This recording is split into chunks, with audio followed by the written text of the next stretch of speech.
Appearing for St. Luke's is Mr. Stidham, Ms. Jensen.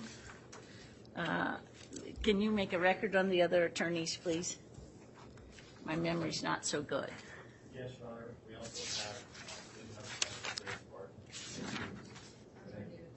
Barton.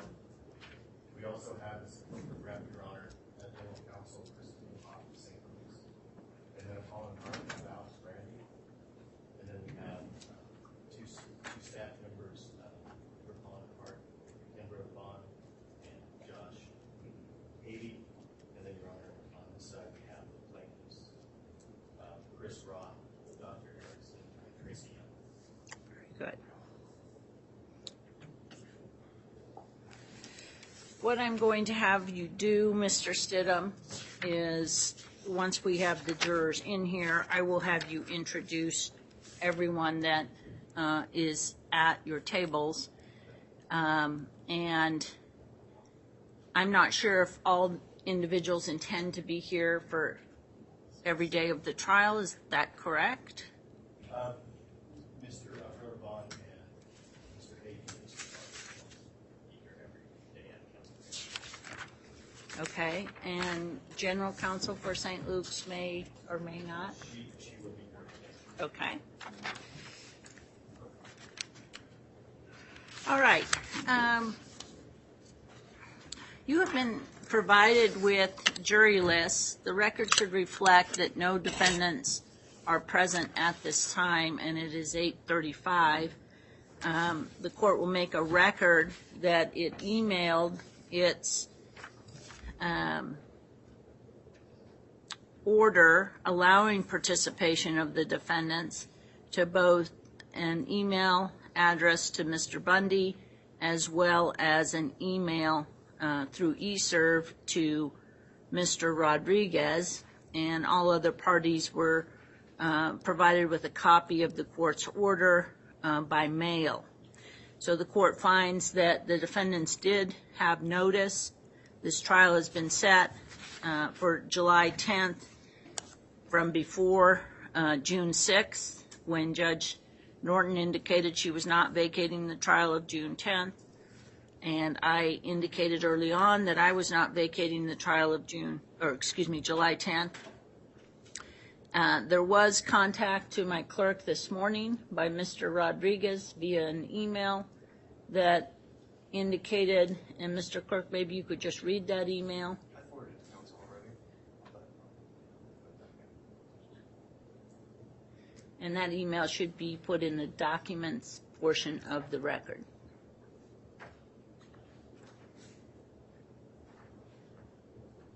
So he responded on Friday to my supervisor regarding, understood, will I be made aware of those jurors who are, the alternates are, also do I get to object to any of the jurors, and if so, how do I do that? I responded back this morning, telling Mr. Rodriguez, I will give out the parties here in court, the FTA list. You will have the opportunity to inquire the jurors during voir dire in court. Thank you, and see you at 8:30 in courtroom 400. He responded back, I'm out of the country and will be able to participate via video conference. I did not respond to anything. So there is no request to appear by WebEx or motion to appear by WebEx in the court, even if such a request had been filed, would have denied that request had it been filed, as the court clearly indicated that the defendants needed to appear in person to participate in a jury trial, and this was not going to be handled remotely. So that was a contact by one defendant who had appeared in this case, but whose answer was struck, Diego Rodriguez.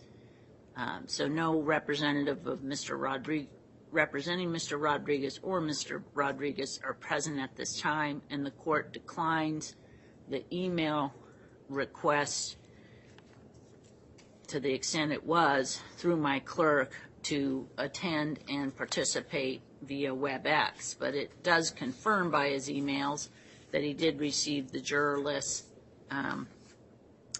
and I presume all other communications, since that's been an effective way to give him court orders and other documents in this case.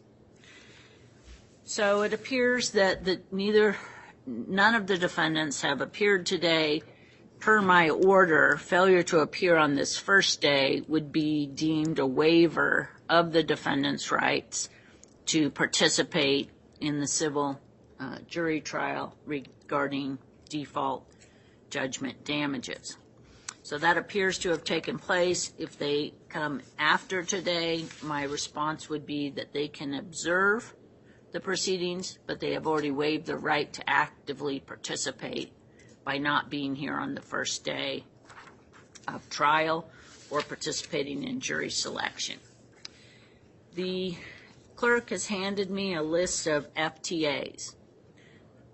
I apologize for interrupting, Your Honor, but just so the record is clear, it may not have made it to the court yet, but very, very late last night, I did get notice of an ECF filing from Mr. Rodriguez. And I could characterize it for the court. I just didn't hear that in the background. I just want to make sure the court was aware that those had at least been attempted to be filed late last night. Can you check with Shannon, please, Rick? She was giving me updates when things were filed in this case, and see if she has seen anything, and I'll make a record on that. I have not seen that filing. If you are standing and making a comment, maybe actually look more towards the court reporter at this time. So I know you're turning to talk to me, and the microphone is the opposite direction, so let's help the court reporter out a little bit. Understood, Your Honor. Send her a quick email. We'll find out about that ECF, but there was no attached document, Mr. Stidham? My recollection, Your Honor, was that there was an ECF filing that was styled about notice to appear remotely or by video, and then there was also something styled as proposed statement. This was last night. He said last night. And then he also filed something which I was not able to access that showed up on the ECF notice as some type of notice of exception. And those, Your Honor, my recollection were at or around midnight that I received the ECF notifications. All right, so I haven't seen those documents. I'll make a more formal ruling after they're processed and in the system, but my response would be the same. Those motions are untimely to continue this matter. This matter has been set well over a month, and that Mr. Rodriguez had notice and could have elected to be here in person. There was never any indication by the court that a party could appear remotely for a trial or any other significant hearing in this case. And so I would find those to be delay tactics and lack good cause being shown for why they could not attend in person, and just untimely, and I would view them as an attempt to delay the proceedings. So for those reasons, I can make a further record later, but I am inclined to summarily deny those and proceed with jury selection. So you have the list of FTAs.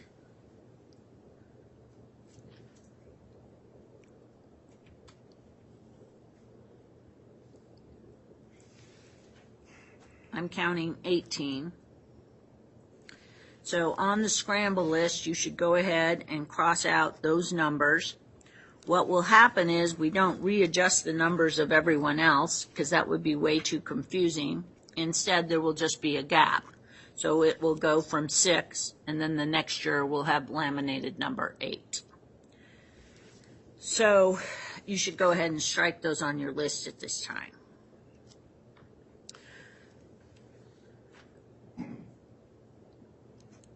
The next issue that I wanted to address on the jury list is my review of the questionnaires indicates that there were, I counted 9 potential jurors who either were currently employed by St. Luke's, or a spouse or significant other is employed by St. Luke's. The court is inclined to remove those jurors for cause to avoid any appearance of conflict of interest on behalf of any damages that are awarded in this matter. Is there any objection by the plaintiffs? No, Your Honor. Okay, so I'll give you those numbers. They may or may not have failed to appear as well. We'll see. I show 66, and I will do this in the presence of the other jurors, so they understand why those individuals are being dismissed. So 66, what? Oh, that's a good question, Rick. I don't think those are the scrambled numbers. 99? All right, let me take a look. So I was going off the reporting number, Rick. Yeah, so this will get a little confusing. So 99, who is number 66, will be excused. 69, whose scramble number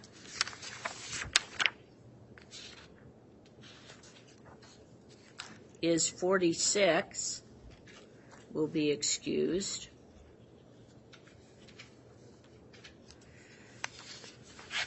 My next one was 72.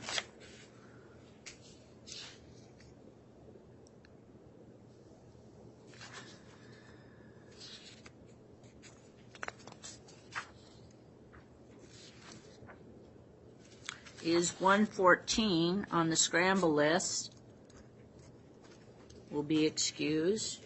My next one is 76. And that is juror 80 on the scramble list. What? They're an FTA? All right. So then my next one was 99.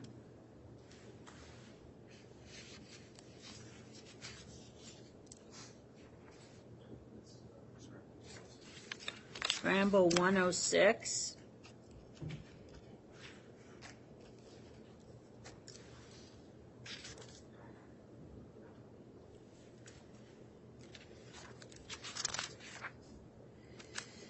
And then I presumed 109. It said St. Luke, but I presume that's St. Luke's. Is what number? 94 on the scramble list.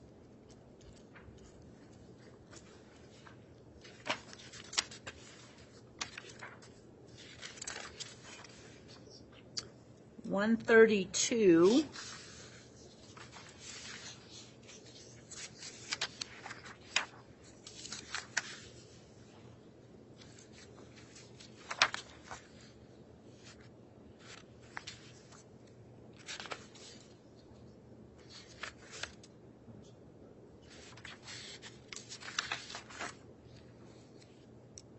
Is number 79.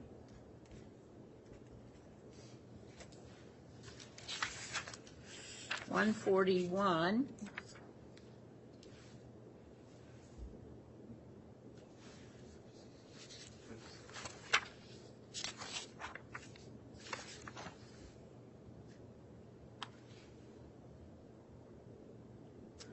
Is 57 on the scrambled list. And the last one I noted was 182.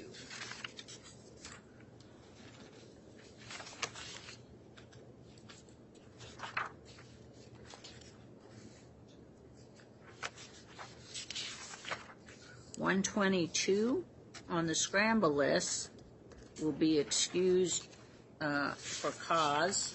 Were there any other St. Luke's employees, either direct employees or spouse employees, that the parties noted?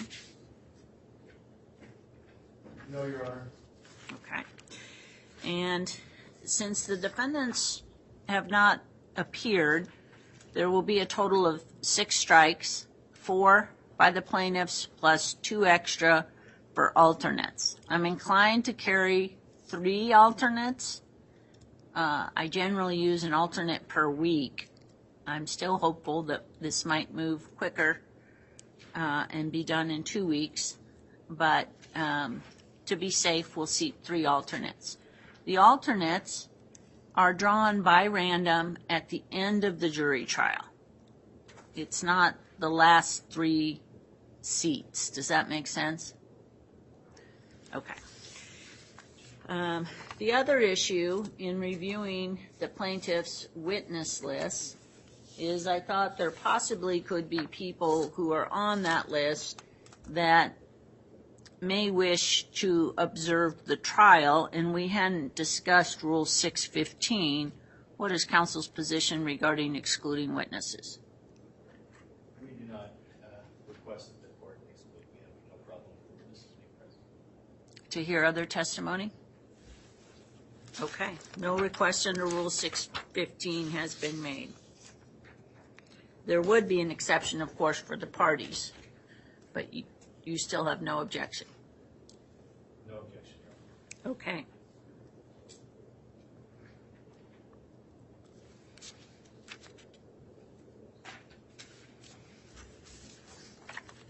As to the proposed description of the case, the court is going to exercise its judgment and discretion and not read that proposed description. I may read parts of it, but I feel like the general tone that flows from the complaint uses certain terms that a court would not normally use to describe a case.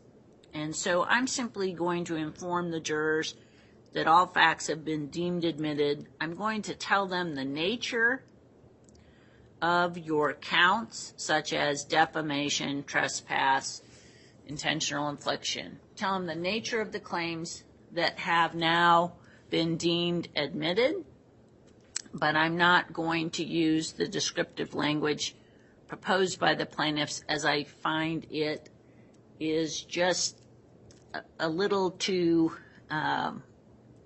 advocate-oriented. It's not to say that the court may not end up reading that language later in the case, but as for purposes of jury selection and telling the jurors what the case is about, I think a general description of the counts that have now had the facts deemed admitted for each of those counts is sufficient to put them on notice of what this case is going to be about. Additionally, the plaintiffs requested that certain jurors be sequestered for certain questions. That is not generally my policy. Certainly, if a juror needs to have something taken up outside the presence of the other jurors, that can be done. Rather, the court will inquire whether or not people have heard about the subject matter of this case. I think it's very important that counsel and the court not ask specifically what they heard, what they think. That's not relevant. Simply because a person has read an article about this case in the past or watched a news report does not disqualify them as being an impartial juror. So if they've formed an opinion already of the case, that would be problematic. But to the extent they have just read something and they don't believe it has affected them, I don't really want people telling the other jurors everything they've read and what they remember. I think if we ask more general questions, we can get to the theme of your question without having to sequester each and every juror. If there is a juror that wants to take up something outside the presence of the other jurors, we would do that.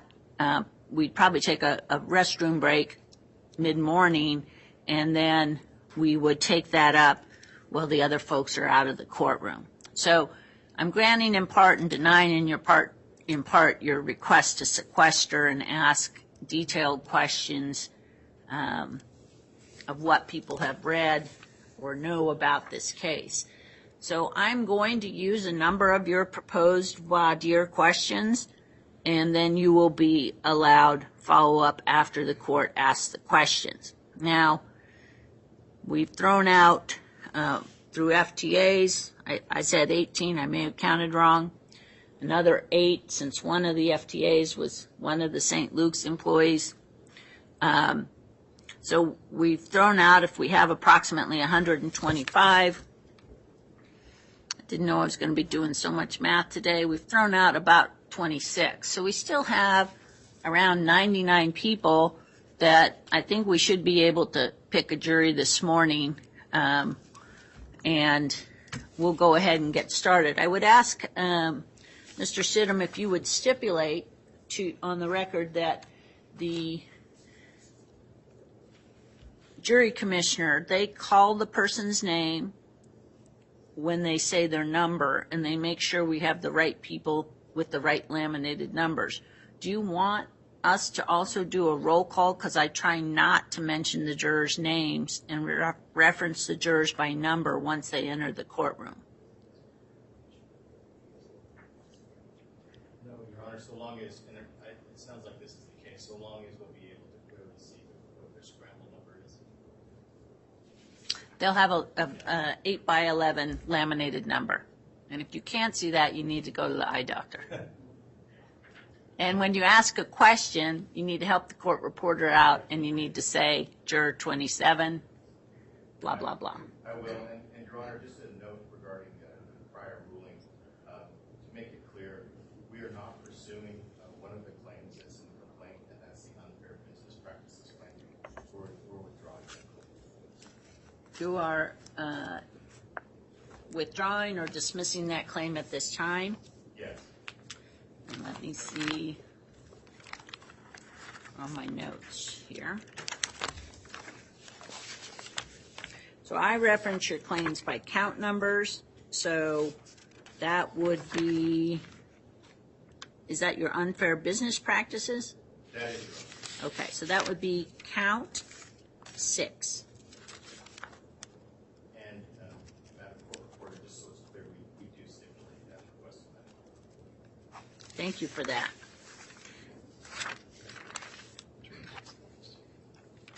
No, I want them to come in so they hear that why I'm dismissing them. So if he has the other jurors lined up, Mr. Stidham, do you have any other questions about proceeding this morning? No, Your Honor, not regarding jury selection. And who will be doing your voir dire? I will, Your Honor. Very good.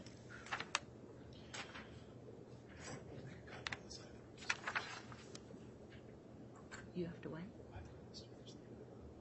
Okay. Why don't you go ahead and make copies, and can you just, do you want Dan to go over and tell him to get them lined up? So, counsel, let me just show you what we have here, and we're happy to give you as many copies as you'd like. We just have a chart like this with the number, and that way you'll know where they're sitting, and you can keep track of if you obviously feel someone would be excellent or not so excellent. You could use this, but this is as much detail as we give you. That would be appreciated, Your Honor, if we could get copies of that. So I'm counting 10 copies. How many? Oh, and Dan needs one, so we're going to need a few. Okay.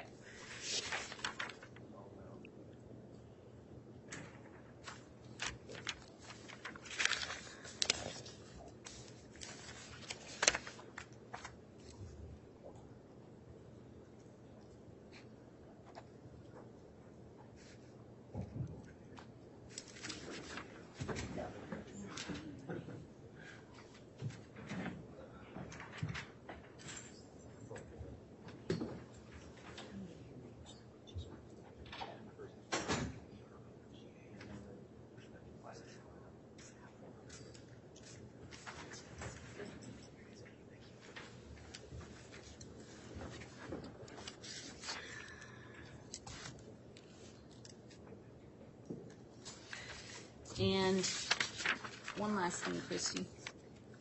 Just a record that if there are members of the public who wish to observe jury selection today, we do have an overflow room because this room will be at capacity for fire purposes. fire marshal purposes.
It's tight.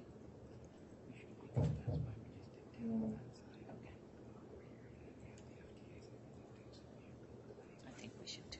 Thank you.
Thank you.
location of the overflow room, yeah.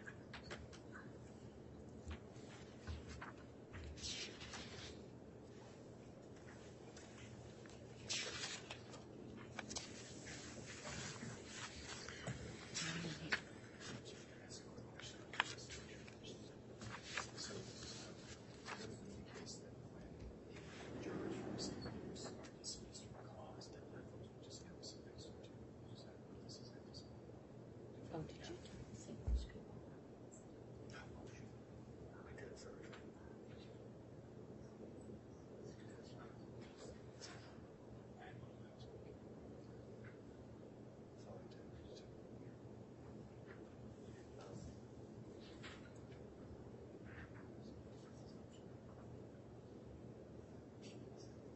How about just put them, I'll just put those jurors, just put them in a different row in the back. Can you tell that it's going to be very confusing for the jury commissioner?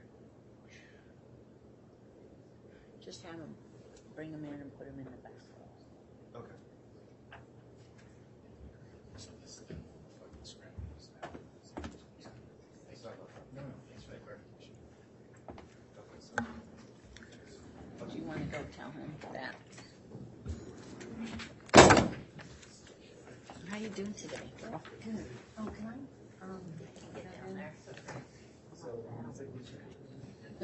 I'm floating in. I just. Your short stick. Very long. Yeah. I do have it. It's She gave me Sydney gave me the one back because I bought it. okay, because I have the same one, Okay. but somebody else might want it. Yeah, if they'd like to use it, I think it works great. Oh, yeah, maybe Roxanne, I don't know if she has one. It's just, I'll give it to you. Okay. Then. and I can go with that. Yeah, I think. I won't charge for it at all. I think we got it. And then Tiffany used it, and so someone else should be using it. Yeah. So, yeah, I'll set that up. Okay. And I also have, that's fine.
It's locked.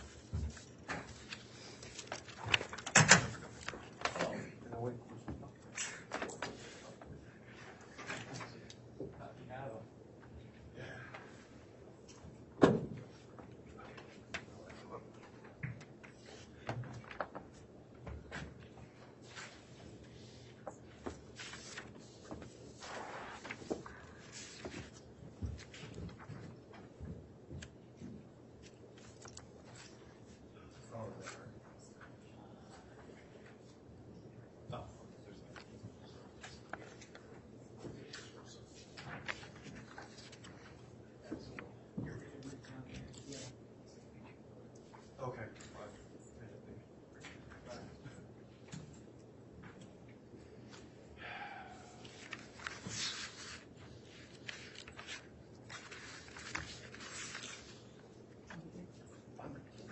Whenever the commissioner's ready to bring them in, we're ready.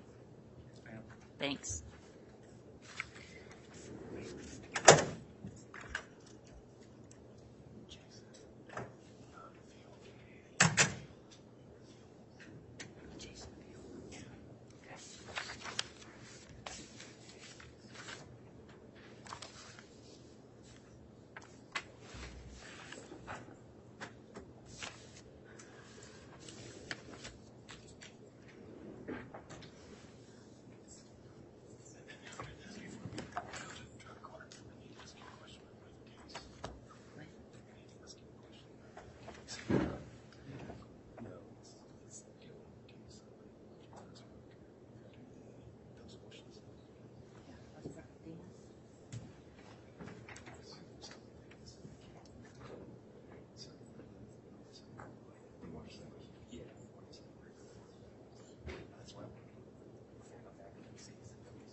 Your Honor, we're ready to start. You ready? Thank you. We're good to go. All rise, please.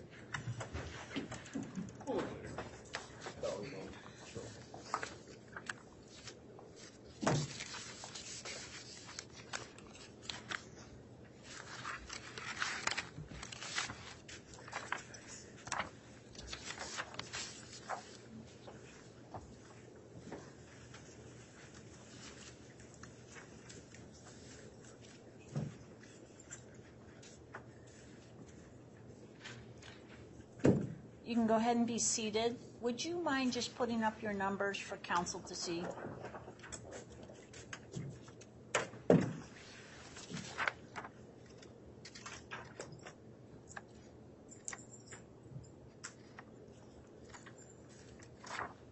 Thank you very much.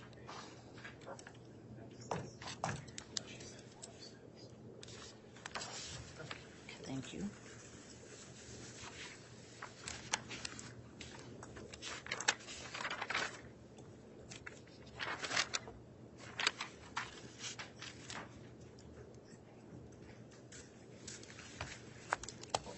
Next 10.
want to go check that?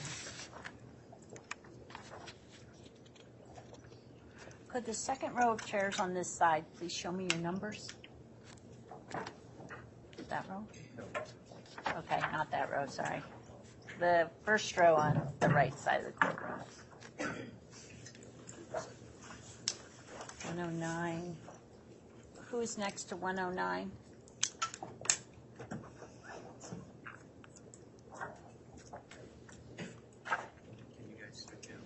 And over here in the next row is 111. So, counsel, that is in error. I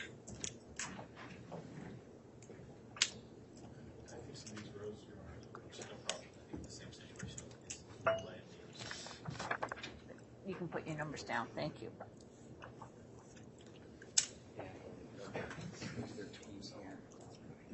Okay, so, And then we have an extra 12 others, because there should have only been 10 on this one. all right. Who's our extra? It would have been the last email and the second email.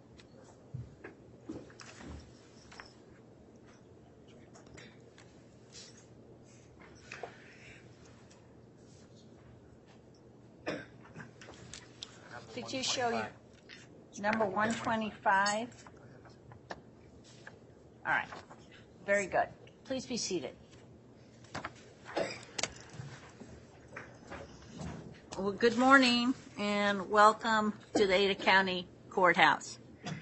I really appreciate you answering your jury summons. As a judge, I think my most favorite part of being a judge is seeing our judicial system work and having community members come in and serve on jury duty. This call upon your time does not come often, but it is important to ensuring the rights and freedoms of our country, and I appreciate you being here today. My name is Nancy Baskin. I am a district judge for the 4th Judicial District, and I'm assigned to hear this particular case, and I'm in charge of this courtroom and this trial. There are certain protocols that we have posted on the doors. It is a public hearing, and the public is allowed to attend hearings. In this case, for purposes of jury selection, we have an overflow room to allow the public to view the process. And after we complete jury selection, the public will be allowed to attend if they wish to do so in this courtroom, because we'll have plenty of room. But I try not to make the fire marshal mad as we're doing jury selection. So this is an open and public process that I want everyone to be aware of, and we will, of course, follow the rules of the court and be respectful to all individuals in the courtroom. I'm going to introduce my staff. Mr. Rick Nelson is my in-court deputy. He keeps track of my calendar. He keeps minutes in the jury proceedings. He swears the witnesses. And basically pretty much runs my life, so I very much appreciate his help. The bailiff assisting us today, Deputy Marshal Viola, and he will also serve as the bailiff for the jurors selected to serve in this matter, so you'll get to know him and how competent he is at his job in working with the jury. Our court reporter is Christy Valshek, and she takes down everything that's said in the courtroom. Sometimes I have to stop people from talking because they're talking over each other, so she can get a good record for purposes of any review of this case by an appellate court. My staff attorney is Mr. Daniel Hill over here to the right. He likes a seat with a view, apparently. He will help me with legal research, jury instructions, and other matters throughout the trial, and he's a great assistance to the court.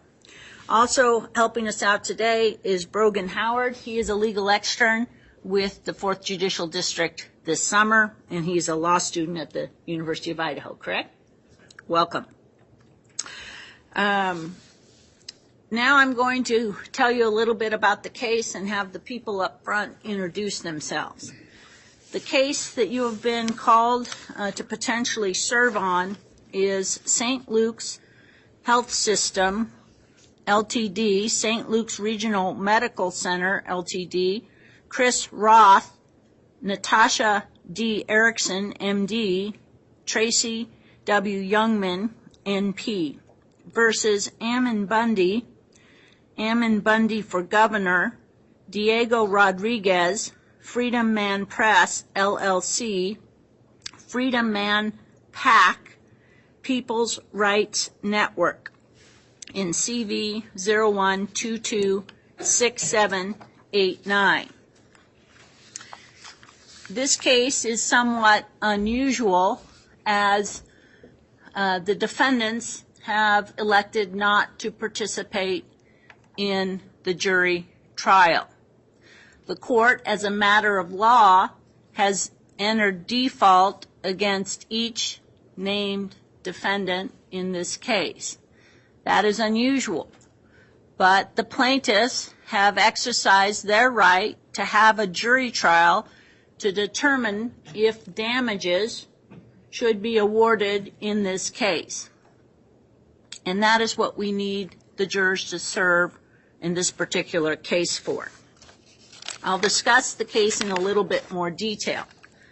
But at this time, because I'm not attempting to waste jurors' time, even though this process will take a while, the court has determined that jurors off their questionnaires who either work for St. Luke's or have a spouse for St. Luke's should be removed for cause to avoid any conflict of interest regarding their employer or their spouse's employer.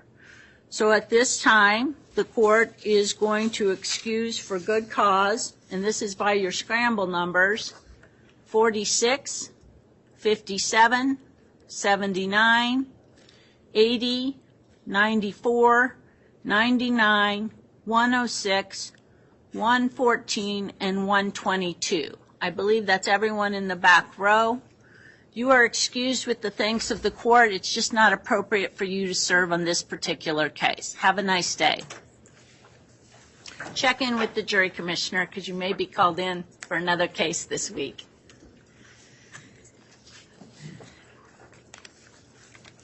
Now, Thomas Jefferson once said that trial by jury is the anchor of all liberties. Therefore, no one should avoid fulfilling this obligation except under the most pressing circumstances. This call, as I indicated, does not come frequently, but it is an important obligation of citizenship in this country and in this state. Service on a jury is a civic and patriotic obligation that all good citizens should perform if they're able to do so.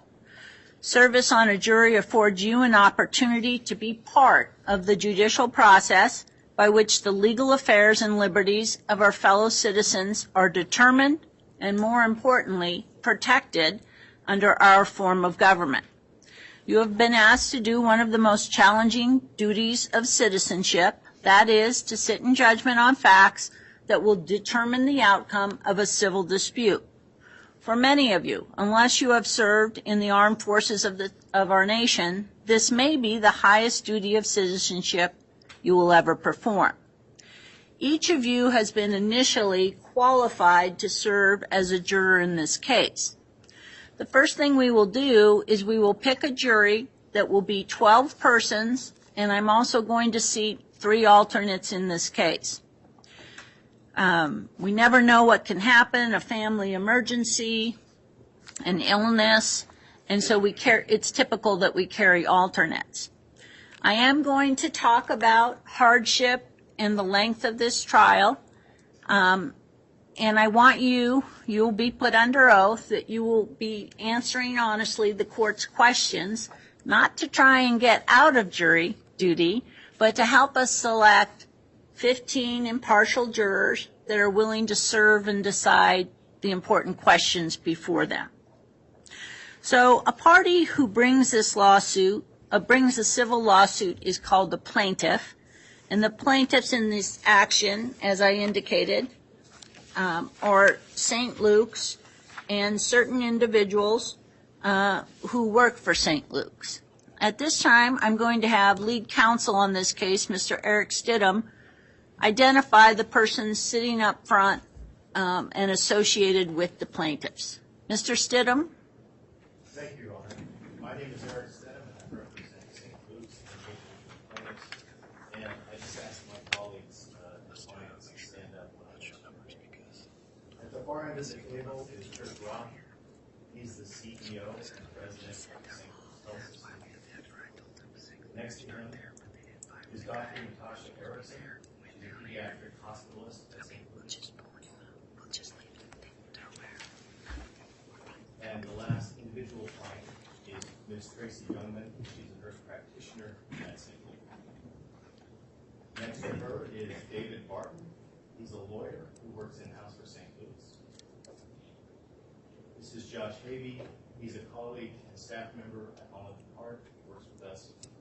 Next to him is Ken Brodebon, another colleague and staff member at Holland Park. Next to me is Jen Jensen. She's my co-lead counsel on this case. She's another attorney at Holland Park. Next to her is Ms. Christy Newhoff. She's a general counsel, and she's here as the corporate representative of the St. Louis business. And finally, another colleague and partner of mine at Holland Park, Alex Grant.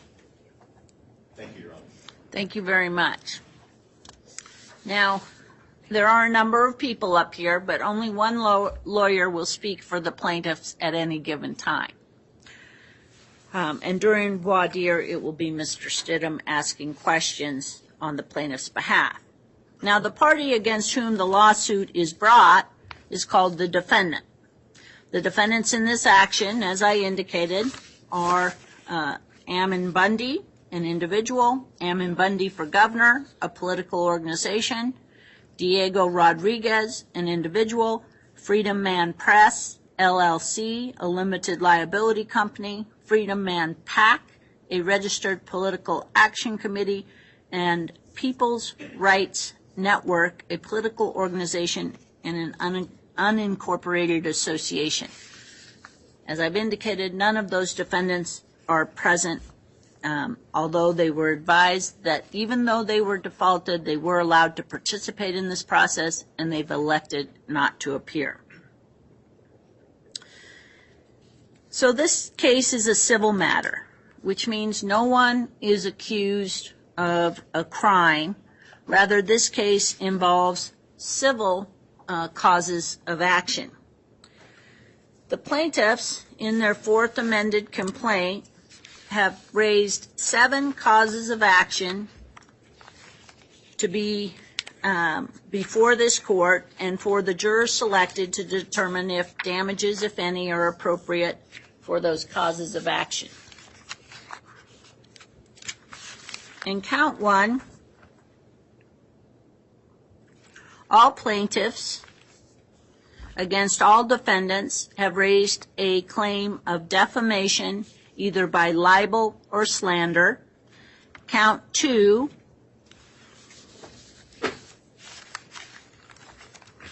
got a lot of pieces of paper up here, and I want to make sure this is correctly stated.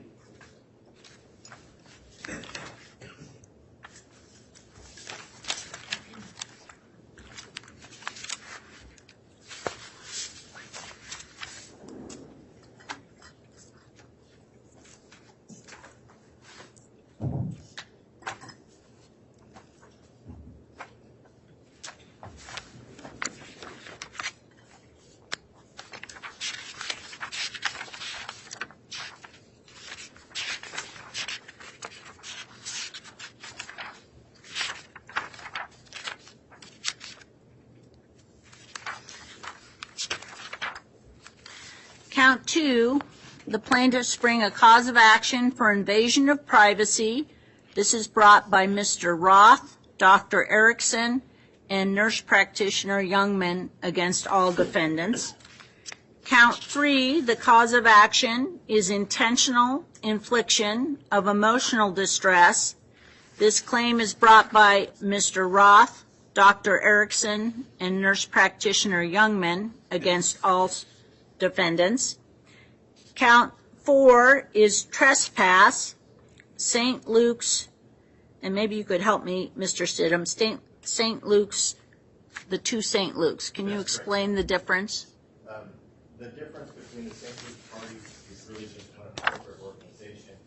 St. Luke's Health System is the umbrella nonprofit, and the St. Luke's Regional Medical Center is the hospital that is a wholly owned subsidiary Thank you. So in count 4, the plaintiffs, St. Luke's Hospital System and St. Luke's Regional Medical Center, have brought a claim for common law trespass against Ammon Bundy and Diego Rodriguez. In count 5, St. Luke's Health System and St. Luke's Regional Medical Center have brought a claim for trespass, statutory trespass, against Ammon Bundy and Diego Rodriguez. In count 6,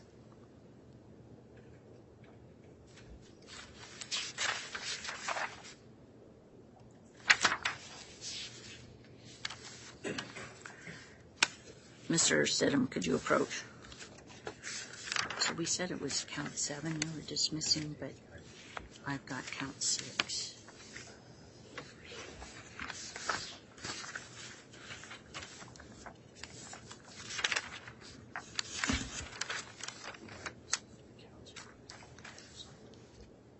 But this is the count that we're not pursuing right.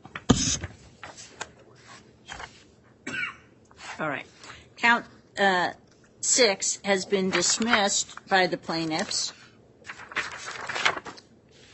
Count 7, the plaintiffs bring an action for a violation of the Idaho Charitable Solicitation Act. This is brought by all plaintiffs against defendants Diego Rodriguez and Freedom Man Press, LLC. And count 8,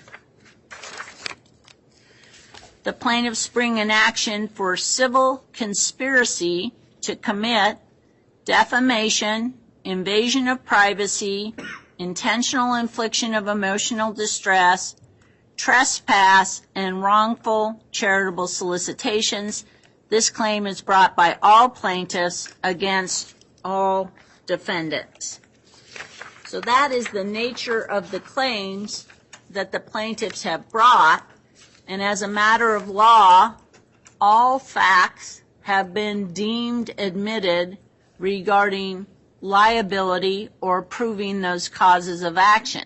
Again, the question for this jury would be, are damages, if any, appropriate to be awarded to one or more of the plaintiffs for considering each of those individual counts? And this will all be explained in more detail to the jurors actually selected to serve in the case in the court's instructions.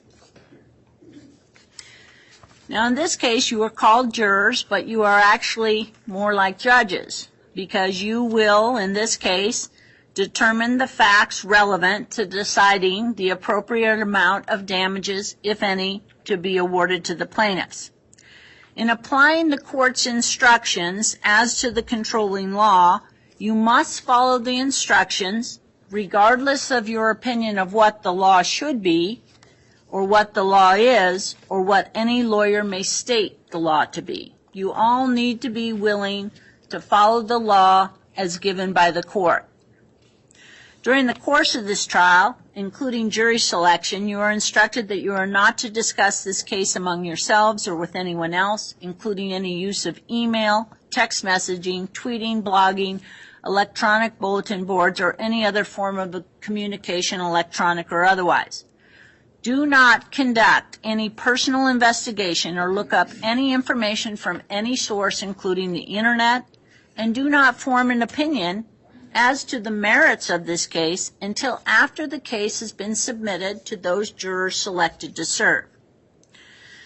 The trial starts with the selection of fair and impartial jurors. To that end, the court and lawyers will ask certain questions of you to discover whether you have any information concerning the case or any opinions or attitudes which either the lawyers or the court believe might cause you to favor or disfavor any part of the evidence or one side or the other. And that's the reason I excuse people who work for or are employed by one of the plaintiffs.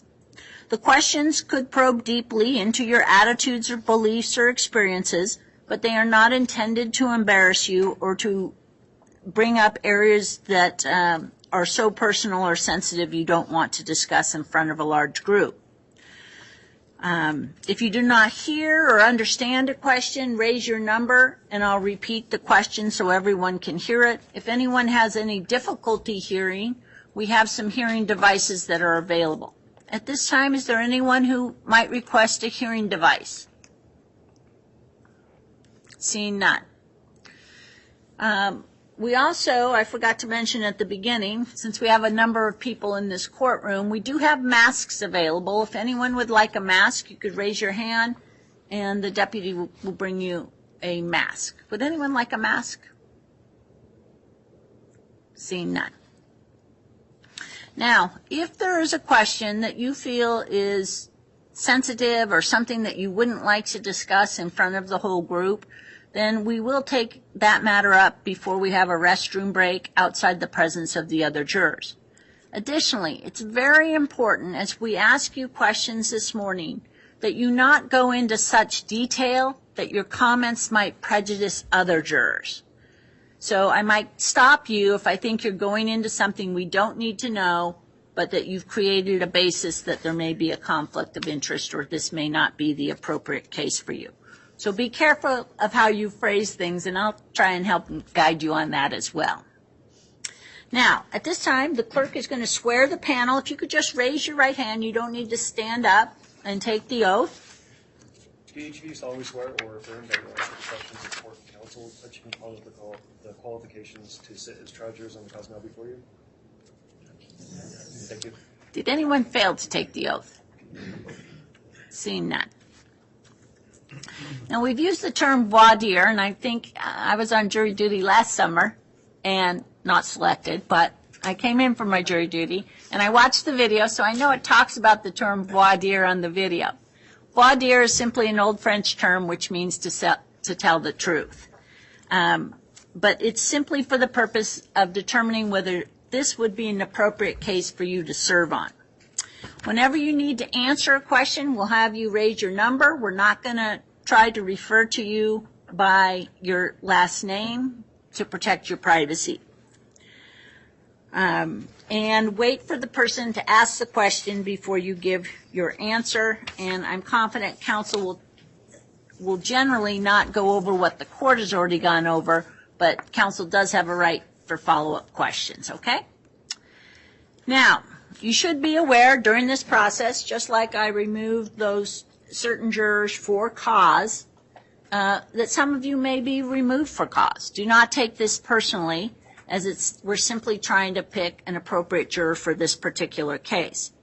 Additionally, after we can finish the questioning of the jury pool, then there will be what we call silent strikes or peremptory challenges where the plaintiffs will be allowed to strike a certain number of jurors without giving a reason. That's part of the process. Whether you are struck for good cause or in the silent strikes, do not take it personally. All right, I'm now going to begin the court's portion of the voir dire. Since you answered your questionnaires, has anyone moved outside of Ada County? All right, juror number 5, you no longer reside in Ada County? I'm going to be moving to Long Beach, like next week. All right, that's a problem.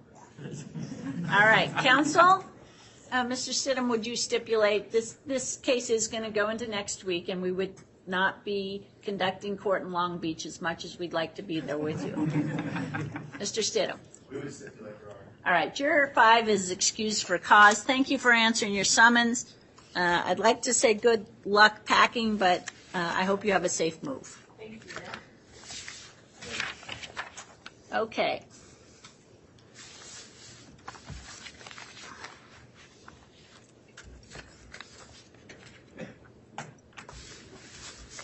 My clerk's other job should limiting the number of papers in front of me. Okay. Juror number 49, if you could stand when you're answering a question, that would be appreciated. Yes, Sir, you no ma'am. longer live in Ada County? When I got the summons, I was already moved to Canyon County, so that's where I reside. Okay. And you, maybe you haven't changed your driver's license yet? I have not. That's actually still in Kootenai County.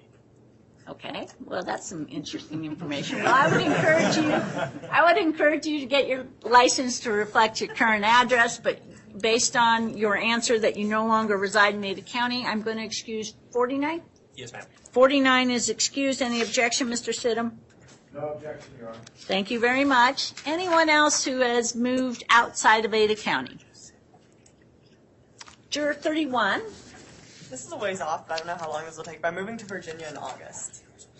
That won't get you out of jury duty today, but I appreciate you bringing so. Just that. wanted to confirm. Appreciate you bringing that to my attention, and that was juror 31. Okay. And has anyone's answers on their questionnaire materially changed, like you've changed jobs, your spouse or significant other has changed jobs? Juror 34. I actually didn't do the questionnaire. I was recently let go from St. Luke's and have an ongoing work comp case with them that is not going well. Okay, we'll stop you there, right? Yeah. I think we don't need any more information. So this is a good example of we don't need to overshare, but you've got a cause of action for workers' comp with a former employer who is St. Luke's. Yes. Mr. Stidham? No objection, Your Honor. And your number again? Juror 34 is excused for cause. Thank you for answering your summons. Anyone else who has changed to their answers on the questionnaire? Seeing none. All right. Time commitment. Well, let me talk about a way to get out of jury duty. Any nursing mother, by statute, can be excused from serving jury duty. Or you can elect to serve as a juror, and we will make accommodations to allow you to continue to pump or whatever you need to continue with breastfeeding. Is there any nursing mother who wishes to be excused from jury service?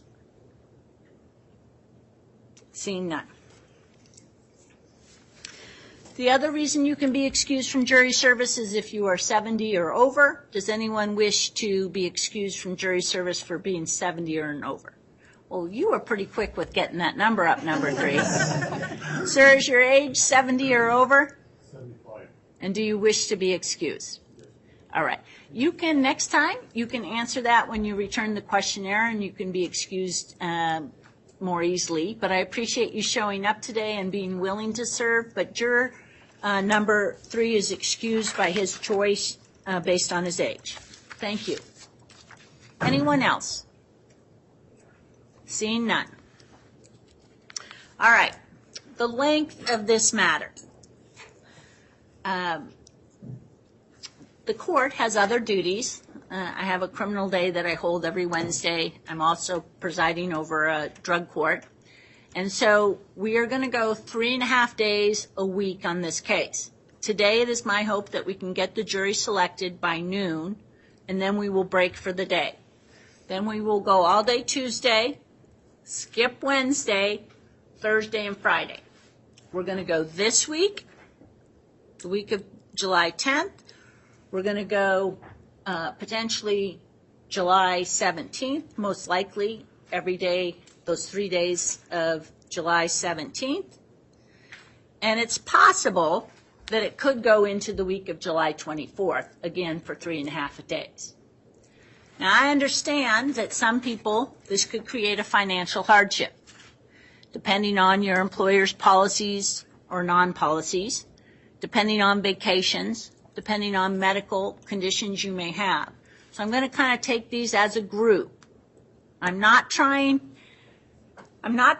to get rid of jurors, but I'm trying to understand if there's a true hardship that would prevent you from being able to serve as a juror in this case. So 82 is ready with his number. We'll start with your cause. If you could raise your number, 82, and what issue do you want me to take up first? I have 2. One is I have a medical condition that's right up non-medication to go to the hospital.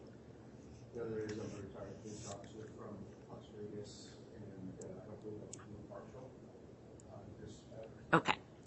Thank you very much. Let's take up, you can go ahead and have a seat. So, based on your medical condition, you think the medication might affect your ability to follow the proceedings and it's painful? All right. Any objection, Mr. Stidham, to excusing juror number 82? No objection, Your Honor. Okay. So juror number 82, I am going to excuse you for medical cause. I appreciate you answering your summons. Check across the hall with the jury commissioner.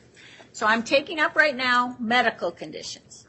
Okay? Anyone else with a medical condition? I'm going to start over here. Juror number 45, sir. I have a surgery, so I have two reasons. The first reason is I have travel on the 19th to head to St. Louis, and then the second reason is I have an upcoming surgery to get patched up, so I think it could interfere with my... All right. The record reflects that his arm does appear to be wrapped and injured, so I'll take his word for that. Additionally, you have a conflict with travel. Yeah. So based on his need for surgery during this trial, Mr. Stidham, do you stipulate to excusing for cause? We stipulate, Your Honor. Juror number 45, you are excused. Thank you for answering your summons. I hope your surgery goes well. Thank you. Now, anyone else on this side of the room for medical condition? Juror number 1. Next week I have surgery. That's what leads me to mobilize to You have surgery scheduled next week? potential surgery depending on my doctor's visit. Okay, and when's your doctor's visit? I believe the second week of September. Okay. So you're going to see the doctor and maybe have surgery that same week? Okay. Are you a little nervous about the surgery? Not particularly, no. But I just know that there's supposed to be a rest period, or not supposed to be. Okay. I'll be medical talk. All right. It would be hard to deliberate. Any objection to juror number 1 being excused for medical reasons? No objection, Your Honor. Thank you, sir. You are excused. Good luck with that. There was another person, juror 12. My husband is having surgery, and I need to be there for him, drive for him. I'm also we're planning a family Could you speak a reunion. little louder? We're planning a family reunion as well, so we've coordinated his surgery, to happen, so that, and the family reunion. So.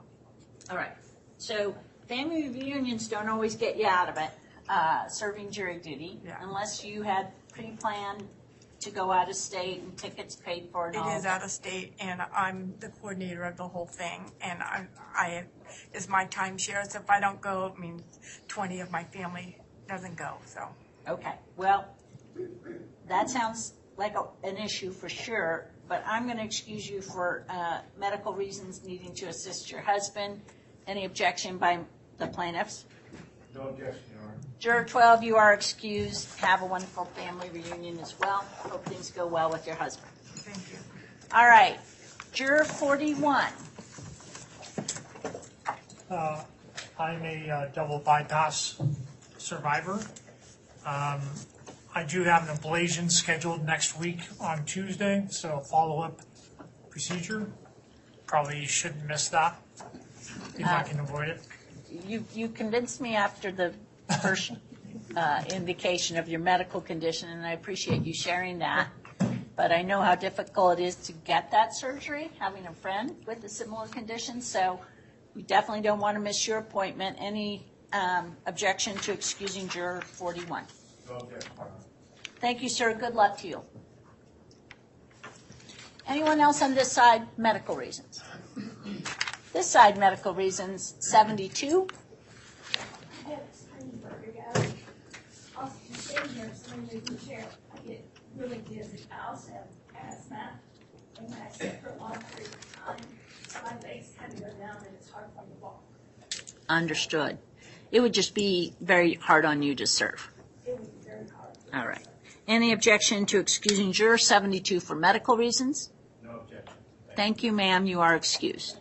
Yeah. Check in across the hall, all right? Juror number 71. I have fibromyalgia, and so I have a really hard time sitting in one place and have a lot of pain with that. Okay, so we sit for about an hour and a half, and then we take a break, and then we sit some more. So that would just be kind of unbearable? For me, yes, I'm in pain right now just from being time this morning, but Okay, thank you for sharing that. Any objection to excusing juror 71 for medical reasons? No objection. Thank you very much for answering your summons. Anyone else on this side? Okay, juror 85. Yes, I have so much notice. Some days it's raining and loud and it's hard to do focus. At work, I have the ability to, walk around and do breaks and sometimes work from home. And it's hard to hear, so. All right, so that could interfere with hearing all of the evidence. It could, yeah. I mean, some days it's okay, at least 2 or 3 days during the week, it's just like really rainy and it's just really hard. I appreciate that. I think I want every juror who's selected to serve to be able to hear all the evidence. Any objection to excusing juror 85 for medical reasons? No objection, Your Honor. Thank you very much, ma'am. Juror number 88. Yes, I have CPTSD and I have been the victim of assault and harassment, so I don't think I could be really impartial in this case. Okay. And does your medical condition also make it difficult for you to serve? It might interfere with hearing evidence and stuff if it triggers me. Okay, very good. Any objection to stipulating that juror 88 can be excused for cause? No objection. Thank you. Thank you for answering your summons. You are excused. Anyone else on this side of the room? Seeing none. All right. Financial hardship. Does anyone have a financial hardship that they wish to bring to the court's attention that would prevent them from being able to serve? Juror number 2. I just started a new job and my new boss has been texting me all morning, asking when this will be over. She's very unhappy that I'm here and missing even just this week. Are you the sole provider for yourself? No, I am the primary in my household. For my son and husband. And does this employer apparently, do they pay you when you're serving jury duty? No. Mm-hmm. And so if you miss, let's say 3.5 times 3, 10.5 days, maybe 11 days with deliberations, or 12 days, would that create a financial hardship? Mr. Stidham? No objection. I am excusing juror number 2 for hardship. Thank you for answering your summons today. Juror number 4. I just got out of the hospital a week ago, and I also was on vacation the week before. I missed 2 weeks of work, and they don't pay for service for this. And are you the sole provider for yourself, Mr. Stidham? No objection, Your Honor. Thank you. All right. It does sound like you've missed a lot of work, so I am going to excuse you for financial hardship, juror number 4. Juror number 6. I work for the post office, and in my current position, they don't cover jury duty leave, so that was the question. All right. So are you the sole provider for yourself? And they would pay you 0 for missing up to 12 days. And you don't have other means to provide for yourself during that period. Mr. Stidham? No objection, Your Honor. Juror number 6 is excused for financial hardship. Thank you. Juror number 10. Yes, I live alone and I'm not making any money today. Okay. So the question is, do you currently work? Yes, Okay. And who do you work for? I work for USAA. Okay. Is that an insurance company? Yes. Yeah. For military and veterans. Very good. And that employer gives you no benefit for jury service. Would it create a financial hardship for you to serve? Yes, because I live alone. I'm all I got. Okay. You are enough. All right, so, sir, your number again? Mr. Stedham? No objection, Your Honor. Juror number 10 is excused for financial hardship. Thank you for answering the summons. Juror number 19? I'm self-employed and I wouldn't get paid for working, so it would be really hard for me to miss so many days of work. Can you tell me what you do for your self-employment, ma'am? It's technically gig work. It's Instacart, so I deliver groceries. Okay, so you fill orders and deliver groceries. And is that your sole means of income? Yeah, 7 days a week. You work 7 days a week, and do you, you're the sole provider? Mr. Stidham? No objections, Your Honor. All right, juror number 19, I am going to excuse you for financial hardship. Thank you for answering the summons. Juror number 27. Good morning, sir. Morning. It would be an extreme financial hardship to miss that much work. They will allow me to use vacation time, so I'm not completely out of pay, but it then wipes that out. As a second thing, I actually have a trip to Montana to see an ailing aunt that is scheduled for Friday or Saturday if it was going to go into the end of this week. I just, beyond that, it's going to cause a lot of hardship financially and then also the travel. Can you remind me where you work at, sir? I work at Ripley Dorn. It's an accounting firm. Mm-hmm. And you don't have sufficient vacation? No, I haven't worked there that long, and so I haven't accumulated that much. There was a lot of illness early in the year, too, that used up much of that time. We dealt with a lot of COVID and other things in our family. I understand. Counsel? No objection, Your Honor. I am going to excuse you for financial hardship. Thank you for answering your summons. Thank you. 27, is that correct, sir? Sure, number. 27. Thank you. All right, juror 30, is that right? We'll let him get by you. Yes. Juror 30. So recently paid for my honeymoon. I just got back after taking 2 weeks vacation, and I'm full commission employee. So while I'm out, I do not make any funds. It's hard to be overly sympathetic for someone that just had a honeymoon, though. So you have come back to work and you don't have additional days off? Today was supposed to be my first day back at work. I'm a full commission employee, so while I was out, I didn't make any money, and being here wouldn't make anything either. And does your spouse work? Would she be able to? Part-time, yes. I'm sorry? She works part-time, yes. Would her income be sufficient to support you during the term of this trial? It would not. Counsel? No objection, Your Honor. Well, congratulations on your wedding. Thank you. But I am going to excuse you for financial hardship at this time. You may be called in to serve on a shorter jury trial, so check in with the commissioner. Thank you. Thank you. Juror 30 is excused. Juror 31. I work hourly. I'm a tutor, and so if I don't have hours open, I don't get paid at all. I'm just paid by the hour. And I support myself, so I don't have any other means of making up that income in the time of this trial. And you don't have another person in your household that works? No, I'm by myself.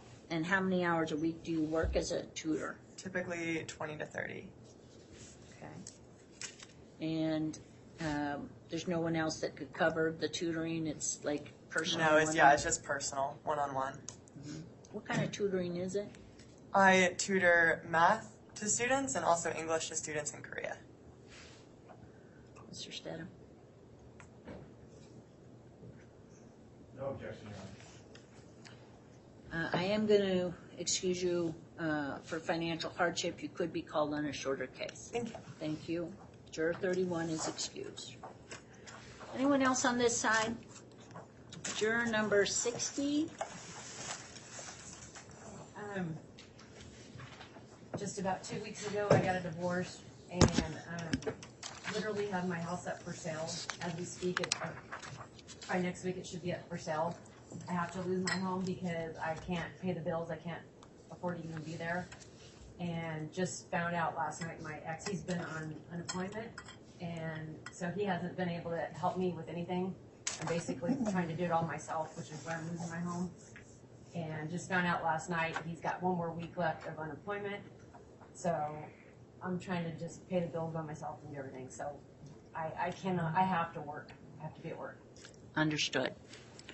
Any objection to juror 60 being excused for cause? No objection. For financial hardship, you are excused. Thank you for answering the summons today. I appreciate it. Thank you. Juror number 61. Good morning. So I'm the sole caregiver of my husband, who's 100% disabled, and my son, who is disabled as well. All right, so you're a full-time caregiver, and is there anyone else that could step in and provide that care if you were on jury duty? No. Okay, thank you. Any objection to dismissing juror 61 for cause? No objection, Your Honor. Thank you very much. You are excused. Anyone else on this side of the room? All right. I'm going to focus my attention on this side of the room, financial hardship, juror 73. I own my own business, and I'm an insurance broker, and I can see 3 days, no problem, but going into next week or week after, I've got a lot of certifications I gotta do, I gotta keep my team going, and I'm not making any money at all. This is a commission-only business. Okay, could anyone else cover your business for you? Because a lot of people have important jobs and have things they have to get done. It's like I got a rep that lives in Danbury, he does his own business. These are all independent people that work under me. I just gotta support them, and if I'm not working, I'm not. Is there anyone else that earns income in your family? My wife makes very, very low money. She's a physical fitness trainer. Okay, so do you have any other resources you could use to cover while you're on jury duty? I got 401k, but I'd rather not. I don't have to. I mean, again, a shorter period of time we find, but when we're looking at 3 weeks out, I mean, we're getting toward again the beginning of my business season. That's the problem. Mr. Stidham? No objection, Your Honor. All right, I am going to excuse you for cause. I hope maybe you can serve on a shorter trial. That'd be fine. I'll appreciate that. All right, check in with the jury commissioner. Thank you very much. Juror 73 is excused. Juror number, I'm going to go by the lowest number, so I'll get to you. I won't forget you. 92. I'm self-employed, basically just iteration. All right, what do you do, sir? I think houses. You paint houses? Yeah. All right. And this is probably a pretty busy time. Yeah, definitely slammed right now. And do you have any other income at home? No. All right. Mr. Stidham? No objection, Your Honor. Juror 92 is excused for financial hardship. Thank you for answering your summons. Juror number 95. I own an hourly contractor. I'm going to do that with paid if I'm not working. And then I also have vacation coming up. Is that prepaid already? All right.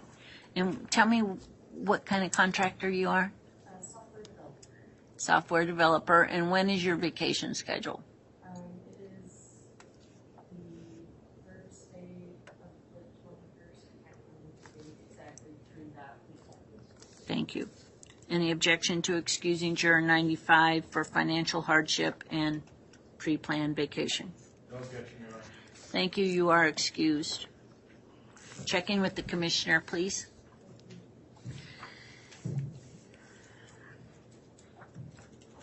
Juror number 97.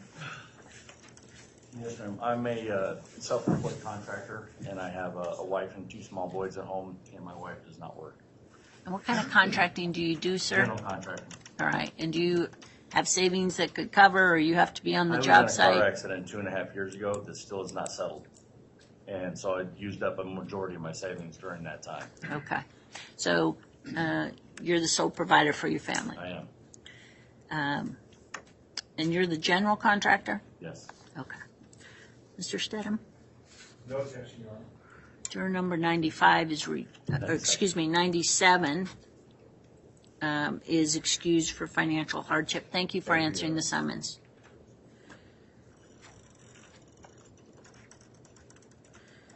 All right. Anyone else? Juror 125. Hi, I fly out to Alaska on Thursday for my nephew's wedding. Pre-planned, prepaid. Prepaid. Okay. Counsel? No objection, Your Honor. Enjoy the wedding. Safe travels. I'm excusing you based on that it's prepaid and you just haven't come up with your plan for vacation as you're sitting here, right? We planned it Okay. last year. Understood. Juror number 125 is excused. All right. Is this financial hardship? Well, I was a little bit confused on the vacation thing because I have vacation the week of the 23rd, and then I have colleagues coming in next week for meetings. Okay. So I'll go ahead and take your case up. Your number 40? Yes, ma'am. Okay. So the deal on vacation is you can't come up with that you're going on vacation and make that, come up with that today that now that I've told you when we're doing the trial, right? Yep. That doesn't seem quite right. No, I can show you the email. It's No. Oh. You don't need to do that. I Okay. trust people. You're under oath. So if you do have a prepaid vacation, and no refund and your whole family's going, the court will try and work with you and maybe you can come in on a different case. You also mentioned a work reason, and obviously I'm just talking in general. Everyone's work's important. So it's very hard for a court to say, oh, well, that's a more important job. I should let this person off, but not the next person. So tell me, let's start with your vacation request, and then we'll go So I from have a there. prepaid vacation that I've already made. It was booked here in advance. It starts the 23rd. So the time commitment potential here would It could conflict with that. conflict. And where is your vacation to? McCall. Okay, so you paid for housing or something already? Yeah. Yep. Do you have a calendar? Do you have a calendar? Okay, and you said the 23rd? Yeah, it starts the 23rd through that week. Will you be back the week of the 24th? No, I'm leaving the 23rd, and I don't return that whole week. I come back that weekend after the 23rd. You come back when, sir? I would come back the 30th. Okay. That could create a conflict if this goes into that week of the 24th. So any objection, Mr. Sedum, to excusing 40? No objection, Your Honor. Juror number 40 is excused for good cause. Okay, so juror 13, what did you want to bring to my attention? Hi, sorry. I didn't realize that this could go to the week of the 24th. I just moved back to college that week. I live in Moscow. Okay, so the week of the 10th is this week, Yeah. 3.5 days. I moved back on the 21st. Okay, the week of this, I just want to make sure everyone's heard the dates. Then next week is the week of the 17th, 3.5 days, and potentially 3.5 days the week of the 24th. So you go back to school, The end of this month, the 21st. and where are you going to school I go at? to University of Idaho in Moscow. Okay, and can you make any type of representation that you're going to get really good grades this semester? Always. Dean's list. All right. Well, very good. That is a conflict with their schooling, Mr. Sid. No objection, Your Honor. Good luck to you. Thank you for answering your summons. Check in with the jury commissioner. Juror 13 is excused for cause. Juror 22. Your Honor, I am scheduled for a vacation in 2 weeks. I'm going to Wisconsin for a week. I'm leaving on the 22nd and back on the 29th. That potentially could conflict, Mr. Sidham. No objection, Your Honor. Juror 22 is excused for cause. Thank you, sir. Juror number 36, I'll come to you next. I also have a planned vacation for next Thursday, the 20th to the 25th, and everything's prepaid as well. I didn't catch that last part. Everything's prepaid as well, saying hotel, flights, bookings. I just like to hear where people are going on vacation. To Oregon. Oregon, okay. And Mr. Stedham, No objection, Your Honor. your number again? Juror 36 is removed for cause. Thank you. Juror 53. Have a prepaid, pre-planned vacation starting on the 19th. I'll be back on the 27th. You will be back where? 27th. 27th. And where are you going, sir? Hawaii. Mr. Stedham, is that good cause? No objection, Your Honor. No objection. Thank you very much, sir. Your number one more time? 53 is excused for cause. Anyone else on this side of the room? Juror 66. I have a work training the week of the 23rd to the 28th. What kind of training are you going to do, sir? It's Apple Swift certification in Racine, Wisconsin. All right, so you're traveling for that training? Yeah. And it's required for your employment? Yes, ma'am. Yes, okay. Mr. Stedham? No objection, Your Honor. And your number one more time, sir? 66 is excused for cause. Thank you very much. Check in with the jury commissioner. Am I done on this side? All right. I'm now on this side. Juror 96. I have a business trip starting on the 25th. I'm staffed for a board that being outside of the city in Hall. Required to attend. What's that board? The Idaho Travel Council. Uh-huh. And that's the week of the 25th. Tuesday. We leave on the 25th. Okay. We could go into that week, Mr. Stedham. No objection, Your Honor. And your number? 96. Juror 96 is excused for cause. Thank you for answering your summons. I'm not sure 68, is that an up number or just, it's an up number. Okay, 68.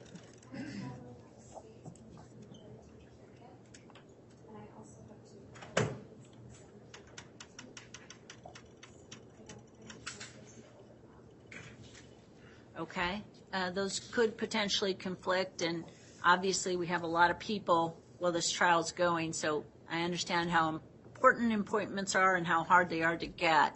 So we wouldn't be able to stop the trial to excuse you for the appointment, unfortunately. Mr. Stedham?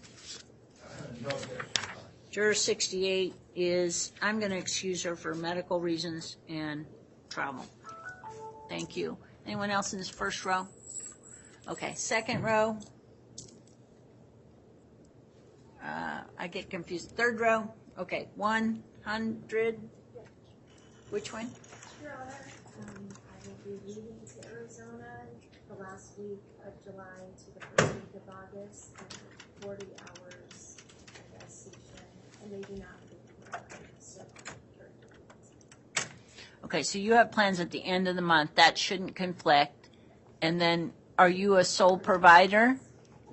I'm sorry, I'm having a little bit of a hard time hearing you, so if you could speak up just a little louder for me. Are you a sole provider for yourself? My dad works, but I'm a sole. I work myself for my You provide for yourself. You may reside with a parent? Yes. Okay, I understand. But there's no other spouse or anything that could bring in income? And you're saying it would create a financial hardship? Is that what you're saying? Okay. Mr. Stedham? No objection, Your Honor. Your number? Okay. Thank you very much for appearing today. I am going to excuse you for cause. 100 is excused. My clerk's telling me I missed someone. Okay, 109, I see that.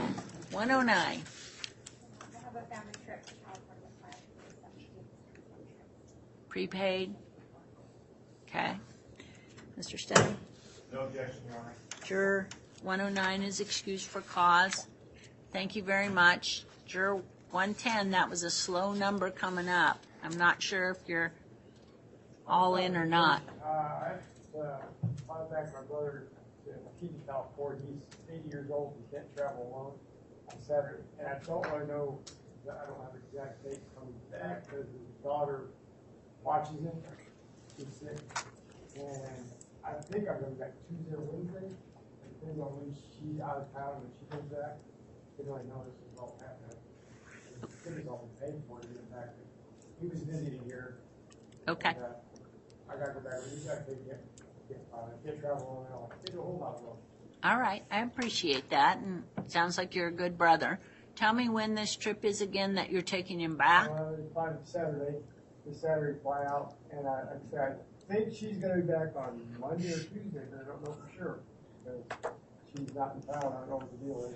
So I just want to make a record. You're flying out on Saturday or Sunday, which would not be a conflict, but then you'll stay with him wherever you're taking him to? Yes. Until this other individual returns? Yeah, and I was glad to come back when I get back in town on Tuesday or Wednesday. I don't know if That could be a problem. Appreciate you sharing that, but we will be starting again next Monday for sure, so you may not be back on Monday. Is that correct? Okay. Mr. Stedham. No objection, Your Honor. And your number again, sir, was 110. Thank you, sir. You are excused for cause. Safe travels. Juror 117. I fly to Buffalo, New York on the 17th for business meetings, and then I have vacation in Toronto until the 21st. Anyone else who could cover the business meeting? My business partner is there, but my flights and hotel, it's also a vacation with my wife in Toronto while we're over there. Mr. Stedham? No objection, Your Honor. Your number again, sir? 117. 117 is excused for cause. Thank you. All right, anyone else that wants to bring a hardship to my attention, okay, I'll take it up. It could be, we had a person who was a caregiver, if you have something like that, it's not your hardship, but a hardship to a family member or something that would keep you from focusing on this case, we can discuss it. Juror number 9. Yes, ma'am. I had a couple heart attacks in the past, and I've been having a hard time. I'm no longer with the family business after 40 years, and so I'm not going to be able to make your judgment right now. Unable to focus with everything else going on. I appreciate you sharing that with the court. Mr. Stedham? No objection, Your Honor. And your number, sir, was again? Juror number 9. I am going to excuse you for cause. Good luck to you. Juror number 39. Yes, Your Honor. I'm not sure if this is a conflict per se, but Thursday I have a preliminary hearing, not as a respondent, but as an officer here at Ada County, the courthouse. So I'm not sure if that's... You have a court appearance that you cannot be excused from? Well, I'm not sure exactly if that's something I can contact the prosecutor's office to be excused from. It's a felony. All right. If you have another court matter, I can't change another judge's calendar. Mr. Stedham? No objection, Your Honor. And your number again? 39, Your Honor. 39? Yes. Thank you very much. I am going to excuse you for cause. All right. Let her get by you. Juror number 42. Good morning, Your Honor. Good morning. My wife and I were expecting our first, August 14th. So again, that's in August, but baby comes whenever they want to. So just wanted to make note of that. I appreciate you sharing that good news. I don't think that'll be a conflict. I am not a doctor. It potentially could be a conflict if the baby has a different timeline. Is your wife having any troubles that you need to assist her with? None right now, other than routine aches and pains. Okay. You seem very excited. Good. I can't quite get there for the August 14th? August 14th, yes. That's totally fine. I just wanted to bring that to Okay. Well, we'll ask some other questions, and maybe there might be something else. But at this time, I can't quite get there on excusing you because I think we'll be done well ahead of that. That's good. Okay, thank you. Juror 51, You mentioned conflicts that might adjust the opinions. I'm sorry? You mentioned conflicts that we shouldn't discuss publicly that may adjust opinions. How do I bring those to your attention? Okay, so let me ask a few more questions, and we'll get to conflicts with the subject matter of the case, or can you? Specifically with St. Luke's. Okay, so you. I can discuss it. I mean, I can tell you. I just don't want to adjust No, opinions. You heard another individual has a pending workers' comp case with St. Luke's. Do you have a pending conflict with St. Luke's? No, it's very personal. Okay, and do you feel like you just couldn't evaluate the case? I would be very much against St. Luke's. Okay. I can already tell you that right off the bat. And so this would not be an appropriate case for you to serve on. I feel that's true. Mr. Sidham? No objection, Your Honor. And your number, sir? 51. 51. Thank you. I am excusing you. Right now, I'm not kind of to the subject matter of the case, and we'll get to the parties in just a moment. So any other hardship that someone wants to bring to my attention? 54. So I work on a team of 2 in my company, and my backup 2 weeks from now on the 24th is already going to be out on vacation. Basically, him and I are trained to back up each other. Nobody else in the company is. So essentially, a third person would have to come, learn both of ours, and learn it in a week with me being out those 3 weeks. So that third week would be very difficult for me. And what is the company? Idaho Power. So I do contract auditing. He does contractor onboarding, very specialized positions. All right. There's no one else at Idaho Power that could cover? That does those two specific things? No. Could it be delayed? By 3.5, 4 days with no contracts getting issued, nobody getting onboarded. No, if it was a day, yes, but 3, 4 days, no, not in that third week. Counsel? No objection, Your Honor. All right. I will excuse you, Juror 54, for cause. Okay, on this side, on the right side, anyone else? So we're coming up on 10:30. I'd like to, does anyone need a restroom break? I've seen a few nods. So what we're going to do is we're going to take a 15-minute break to give you sufficient time to use the restrooms. I'm confident you could probably go into the jury commissioner's room, but the marshals will direct you to the restrooms. No discussion of this case. No discussion of how do you think I could get out of serving on this case. No research about the case. Just use the restrooms, 15 minutes, and then we'll come back. Try and sit in the same spot. I'll have you put up your numbers when you get back so we're all in the right places. And then we're going to continue on with jury selection.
I said 15 minutes, so 20, quarter to.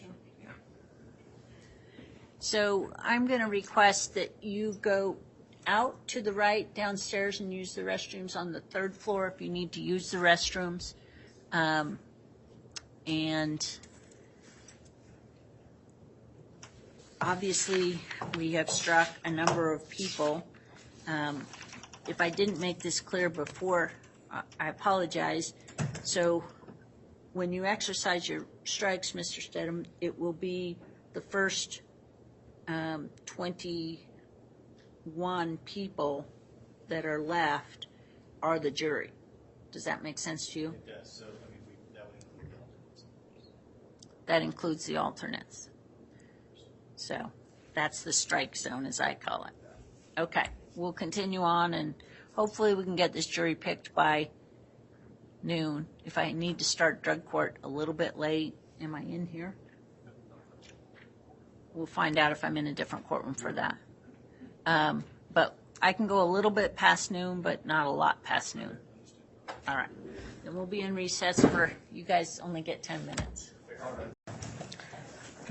All right. Did anything happen over the restroom break to affect your qualifications to continue in this matter? Seeing none. All right. Appreciate everyone's time in going through the hardships. I'm now going to get to a little bit more related questions. Are any of you familiar with, acquainted with, have a social relationship with any of the, I'm going to start with the attorneys involved in this case? Attorneys from Holland and Hart, have you ever been represented by anyone from Holland and Hart in any matter? No one knows the attorneys. Seeing none. Do any of you know any of the parties involved in this case? And I'm going to begin with the plaintiffs. So obviously most people have heard of St. Luke's is a hospital with multiple locations. One person had a problem with St. Luke's and didn't feel like he could be fair and impartial, or two people. Is there anyone else that has an issue with St. Luke's being a plaintiff in this matter that you feel would keep you from being a fair and impartial juror? Seeing none. As to the named plaintiffs, Mr. Roth, does anyone know Mr. Roth? You want to raise your hand, sir? Seeing none. I'm sorry, counsel. Does anyone know Mr. Barton? He is an attorney in-house at St. Luke's. Seeing none. Does anyone know Natasha D. Erickson, MD? Seeing none. Does anyone know Tracy W. Youngman, nurse practitioner? Seeing none. Do any of you know Ammon Bundy, personally socialize with him, participate in any activities with Mr. Ammon Bundy? Juror number 47. How do you know Mr. Bundy? I think I do not know him personally, and the kind of work I do, I'm always aware of his activities, and I work for the legislature, and I'm director of the Office of Performance Evaluations, which is the legislative agency. So I know him. I read about his activities as part of my job there. So that's why I wanted to mention it. All right. So if you hear information about Mr. Bundy in this case, do you think you could be fair and impartial towards Mr. Bundy? I have certain views about Mr. Bundy, and so it's okay to have views. People have views. The question is, would those views impact your ability to serve as a fair and impartial juror, knowing that Mr. Bundy's conduct may be discussed even as part of the damages jury trial? I think I can be fair in the proceedings there, and I don't know about how others will perceive my involvement. Okay. I appreciate you sharing that. I'll let counsel do some follow-up. At this time, I'm not excusing you. Thank you. Yeah, thank you.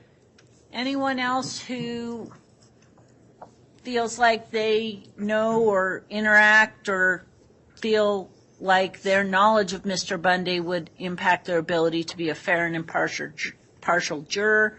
Juror 113. I don't know him personally, but I do have strong opinions of him that I think could impact my ability to be impartial. You feel like it would impact your ability to be a fair and impartial juror? Correct. And you could not set those aside and listen to the evidence that you hear in this courtroom alone? I would definitely try my best as my civic duty, but I did just want to call out that my opinions with him are very strong. Okay.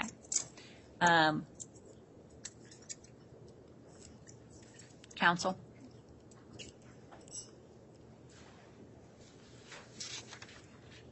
Your Honor, we're fine with her remaining on. Perhaps I could maybe ask some follow-up questions as well. I heard her say, maybe I misunderstood, Your Honor. I heard her say she could put aside her feelings. I misheard. She said she would do her best effort to put them aside. Is that correct? Correct. Do you still think there's a chance that your strong opinions could impact your decision? Potentially, this is my first time ever on jury duty, so I'm not as familiar with the process, but I do take it seriously as a civic duty, so I do my best. But I did also want to be honest here today. I appreciate that. Could I ask a couple follow-up questions? Ask your questions. Sure. Juror 113, 113. Would you be able to put aside what you've heard in your opinions and focus on the evidence in this case, which is not necessarily based on facts that may have previously influenced your opinion? Would that be fair? I would certainly do my best. I take it seriously as a civic duty to serve on jury duty, so I would certainly do my best. And it's fair. There's certain cases that not everybody's the right fit for. I use the example, I went to Bishop Kelly, my cousin coached there. Kids went there, there was never a lawsuit against Bishop Kelly, I just would not fit for that case. But what I'm trying to ask, just is a little bit more direct.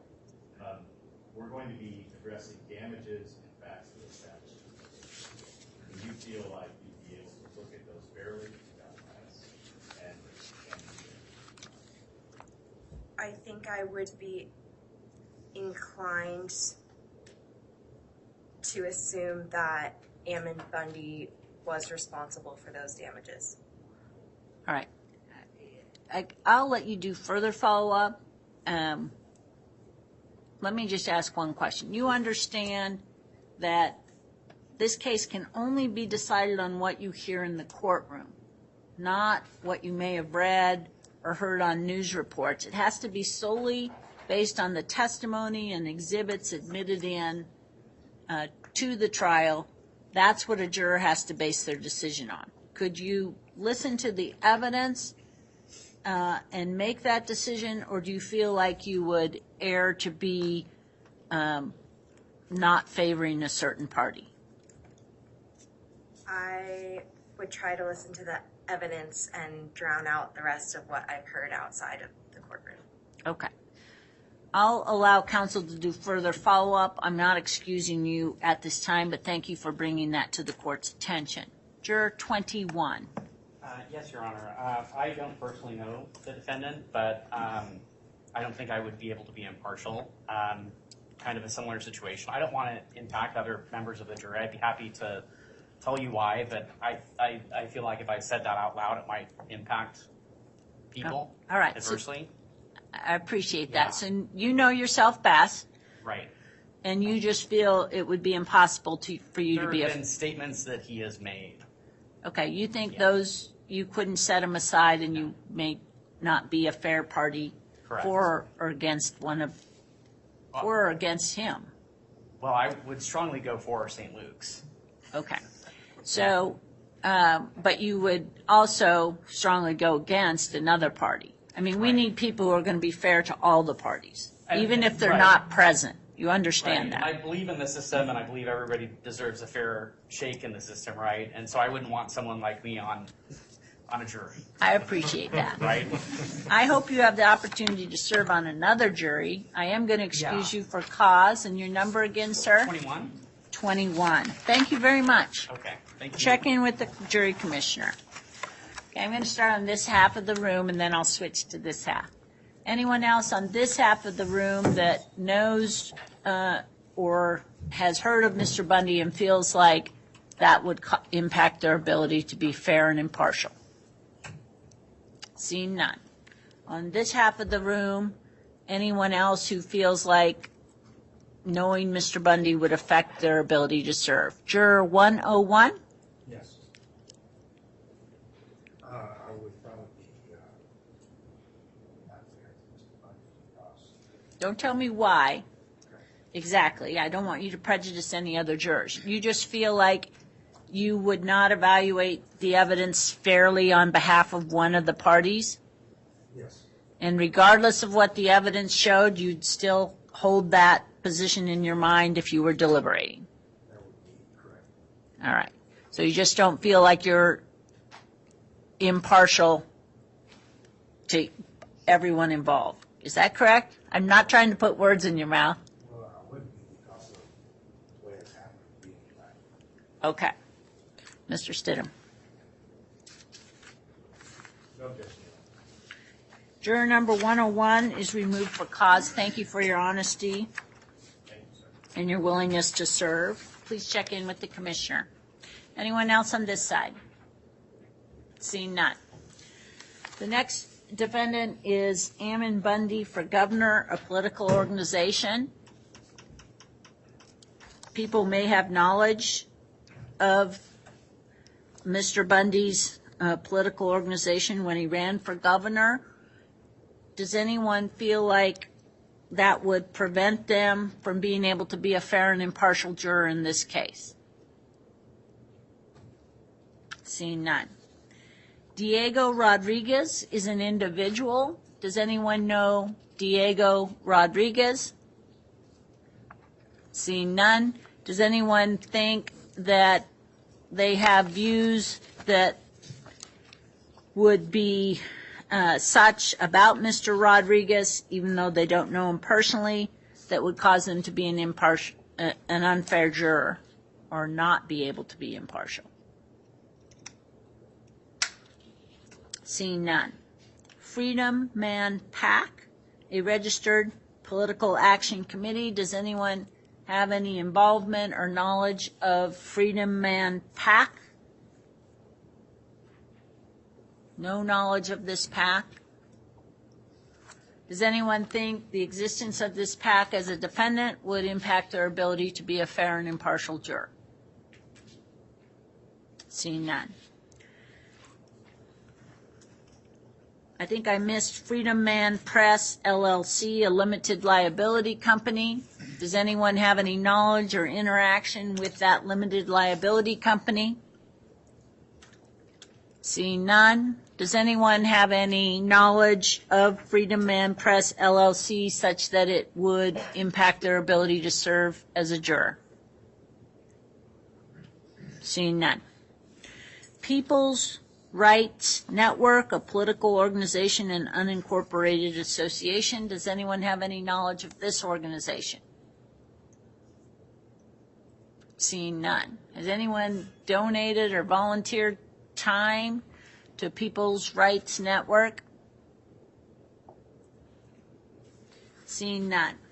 And does anyone, of all of the defendants, does anyone have certain beliefs that they now hold that they feel would unfairly impact St. Luke's and the plaintiffs, or unfairly impact the named defendants in this case?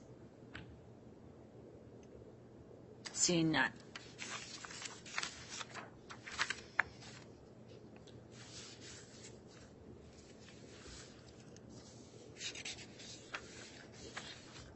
And I think I kind of asked this, but I just want to ask it one more time. People may have heard stories about this case, written articles in the paper, on the internet, on TV. Does anyone feel like they've been influenced by anything they've read about this case that would disqualify them to be a fair and impartial juror? Juror 42. This morning, it was on the news, so I did read the article. Come to my own conclusions. Okay, so you understand that no evidence has been submitted. I don't know what you read or heard. Can can you set aside what you read or heard today and, if selected, decide this solely on the evidence presented in the courtroom? It would be difficult to do so. Especially knowing I've family who work in the healthcare industry, and so I would be favorable towards. Okay, you feel like you might be biased towards the medical provider? In favor of their position. Yes. I'm sorry? In favor of their position, yes. Uh-huh. Do you think you could, even though you have family members that are in the medical field, do you understand that, again, that's something, some common experience you bring to the courtroom, but you have to listen to the evidence, and could you set that aside, that you have other people, know other people in the medical field? I would do my best. But do you think you could do it? I think I could, yes. Okay. I'll let counsel do any follow-up he wishes to during his time, but at this time I'm not excusing you. Because we all bring to the courtroom certain background and experience, which makes the jury system work as it should. Different perspectives. The question is, do you have anything that would keep you from being fair to any party involved in this case? Juror 14. It may or may not be conflict of interest. I'll let you guys decide. I worked within an organization within St. Luke's. It's been over 10 years, but I currently work with them in my role. I am not employed by them, but I work with them on a monthly basis doing contracting and operational issues with the employer that I'm currently at. So you work for a company that contracts with St. Luke's Yes, I work for Health Health System or Regional Medical Center? Mm-hmm. And you've previously worked for St. Luke's? Correct. Over 10 years ago, but yes. And so part of your livelihood depends on what your employer is able to contract with St. Luke's? Well, I mean, I manage 4 states. St. Luke's is one of many of our contracts that we do have. Okay. Mr. Stidham.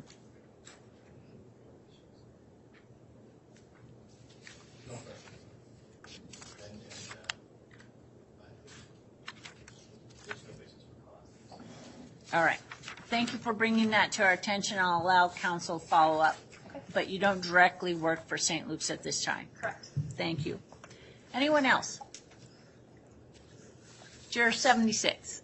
I'm a former volunteer at St. Luke's, but I don't feel like Favor or disfavor them? And how long ago did you serve as a volunteer, or are you currently doing that? about 6 months ago, and was that just kind of, can you tell me a little bit about the scope of the volunteer work? Yeah, I was a volunteer in the emergency department in the Meridian St. Luke's. Okay, at the Meridian facility, so not the downtown facility. Okay. All right. I don't think that's basis to excuse you at this time, but I appreciate you bringing that up. And you're not currently volunteering? Okay. All right. How many of you have been selected to actually deliberate on a jury in your past? Like you've been called 5 times for jury duty and you're always selected? Okay. So I'm going to keep your numbers up. I'm going to ask you some questions and you'll get the pattern. Okay? So the questions are, and I'll start with juror number 8. How long ago were you on jury duty? It was about 15 years ago. Okay. Here in Idaho? No, in Las Vegas, no. Okay. Civil or criminal? Criminal. Were you able, without telling me what your verdict was, were you able to reach a verdict? No. And was there anything about that experience that would impact your ability to serve in this case? Very good. Next juror in the first row, 14. How long I want to ago? say it was about 4 years ago. Here in Ada County? Yes. State court? Yes. Civil or criminal? Criminal. And were you able to reach a verdict? Yes. Anything about that experience that would impact your ability to serve here? No. Very good. Juror 20. How long ago? It was 15 years ago here in Ada County. Okay. Civil or criminal, do you recall? Criminal. Were you able to reach a verdict? Yes. Anything about that experience that would impact your ability to serve here? I really tried to put my bias aside at that point, but it did cause some issues in the deliberation and I still regret not holding my ground. And I do have some bias towards both parties in this case, and I'm still, navigating if I can hold those biases aside, but I still have some questions. St. Luke's saved my life in a battle with cancer 4 years ago, and I also have some negative bias towards the defendant. Okay, so there's one difference between a civil case and a criminal case, is that a civil jury does not need to be unanimous. So if you felt like you changed your position in a criminal case, you have to have a unanimous jury. Everyone has to agree. That's not the case with a civil jury. Understanding that difference, do you think, based on that you just said you have negative impressions of a named of the defendants, do you feel like you could be impartial? I'll certainly do my best, yeah. Okay. Thank you very much. I feel comfortable staying here for now. Okay, thank you. Juror number 23, how long ago? It was probably 8 to 10 years ago. All right. Civil or criminal? Criminal? Here in Ada County? No. In another state? Yes. And were you able to reach a verdict? Yes. Anything about that experience that would impact your ability to serve here? No.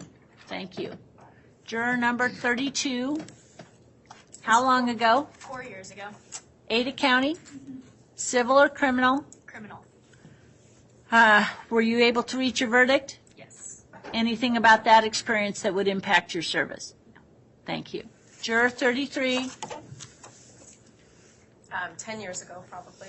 Okay. Ada County, yes. Criminal, we reached a verdict, and nothing would hinder me from being on this trial. Thank you. See, people catch on to my line of questions. 35. Mine was 10 years ago, Ada County, criminal. We did not reach a verdict, but I don't think anything would, no issues here. Very good. 43. Just a little over 2 years ago, criminal, we were able to reach a verdict. You were able to? We were able to, yes, And was that here in Ada County? in Ada County. You can only be called every 2 years. You must be just It outside was, I that. think it's splitting hairs, it's pretty close. Okay, very good. Thank you. 59. It was about 6 years ago in Canyon County. It was a criminal case.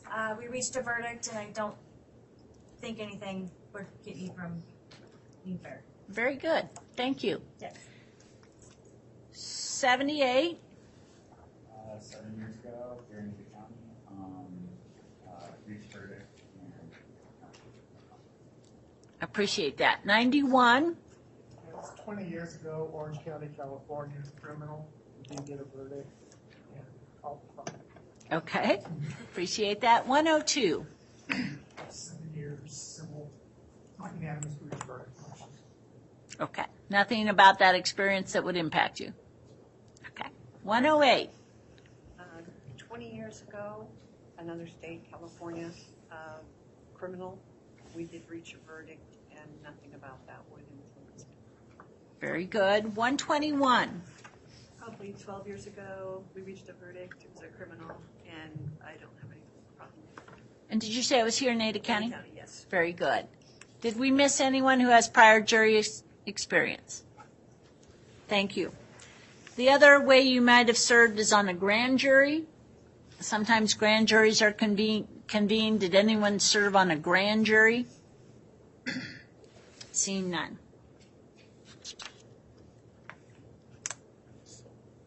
Does anyone have any religious or moral reasons that they believe it's just not possible to serve in judgment on a civil matter? Seeing none. Do any of you have any type of financial interest in any way in the outcome of this case? Seeing none. Other than the facts that I've described as to the nature of the claims brought by the plaintiffs against the defendants, do any of you have a problem with sitting on a case that's going to address these types of issues that have been raised in the counts by the plaintiffs of defamation, intentional infliction of emotional harm, trespass, civil conspiracy, things like that. Juror number 75. Yeah, I'm not sure how this relates, but I'm a physician, and I had patients who threatened with litigation or harm, and I'm not sure, it's kind of hard to take that out as when you're deliberating a case, such as this. So it's not that you can't listen to the evidence. It's also hard to take yourself out of that situation. So I don't know how that plays in. Okay. Let me ask you a couple questions. So you've had some experience in your medical field where people have pushed back against maybe actions you've taken? Oh, yeah. Okay. Do you think you could set those personal experiences aside, or do you think it would impact your decision making? I think it has a little bit of impact on my decision making if you're in that situation and we want to talk about patients. I think it's maybe just completely rejected. Okay, so you think if you were in the jury room, you'd listen to the evidence in this case, but you still might be influenced by that prior experience? Yeah, it's hard for people to understand what it's like to be in that situation. I imagine just like for legal profession. But hard to separate yourself from that, I think. Right. I appreciate your honesty. It seems to me like he's indicating he may not be able to be impartial. Mr. Stidham. All right. Your number again, sir, 75. Thank you for your honesty and being willing to serve. 75 is excused for cause. Anyone else? Seeing none. Do any of you, as you sit here today, just have an opinion that you've already formed without hearing any evidence regarding this case? That you just already formed an opinion? Seeing none. Do all of you agree to follow the law as given by the court in the instructions to this case? Well, let me ask it another way. Does anyone feel like if they disagree with the law, they're not going to follow the law that the court tells them to follow? I have a brother that I think would say, I'm not going to follow the law if you tell me what the law is. So don't feel bad if you feel that way. People have different views on what the law should be. Anyone who refuses to follow the law is given by the court. I forgot to ask, does anyone, well, seeing none on that question, does anyone know the court or my staff? Seeing none. Does anyone have something going on in their life that would just keep them from giving their undivided attention to this case? You know, you've got a sick parent or, job stress that's unbelievably high, something that would keep you from being able to pay attention to the evidence presented in the courtroom. Seeing none.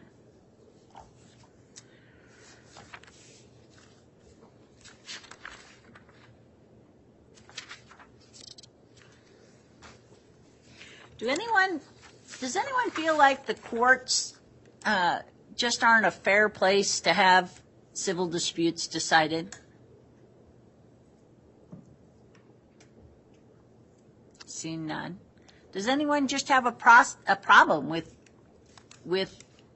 the judicial system or government in general?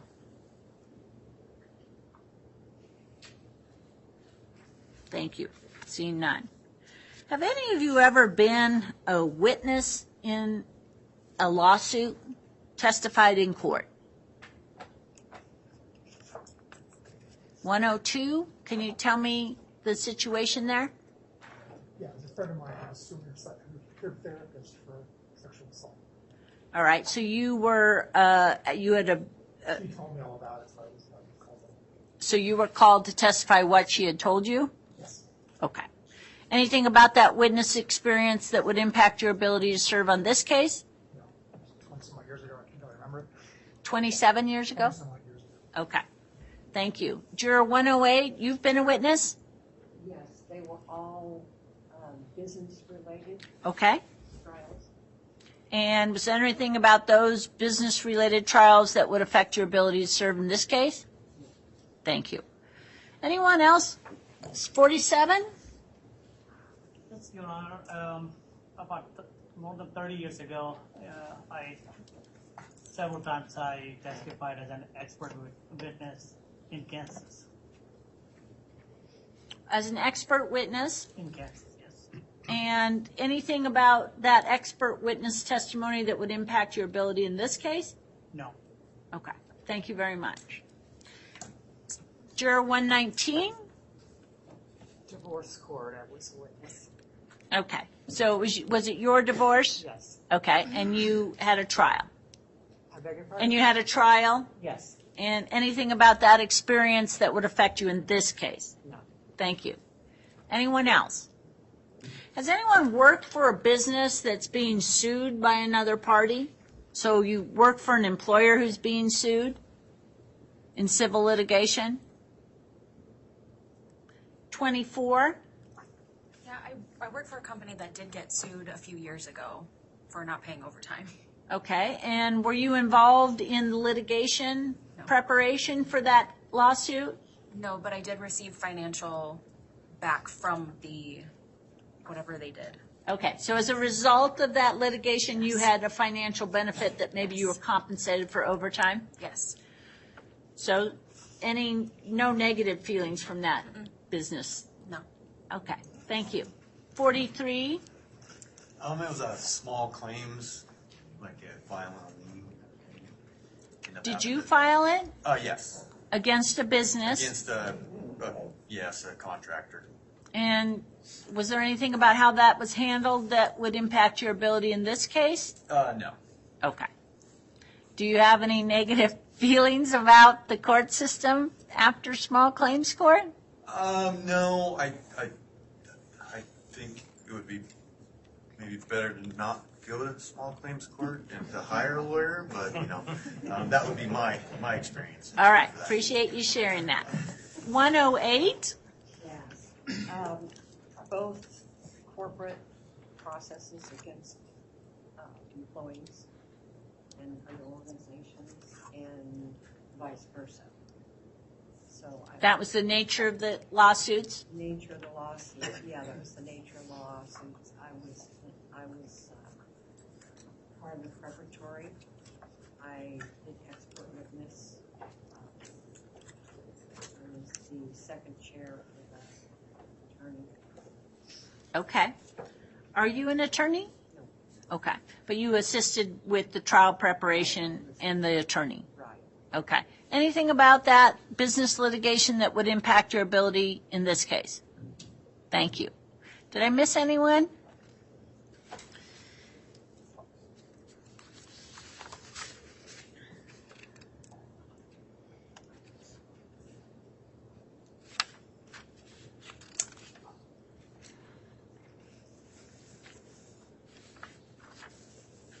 There's a couple organizations that are not named parties that may be discussed in this trial, and I'm going to have Mr.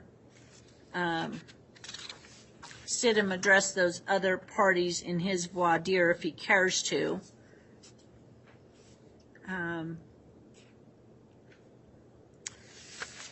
So I'm going to ask this general question about damages because this is a trial limited to the jury determining appropriate damages, if any.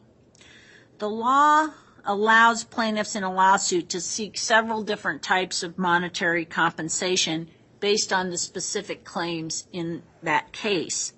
In this case, the plaintiffs have claims for monetary damages. Monetary damages include economic damages, non-economic damages, and punitive damages.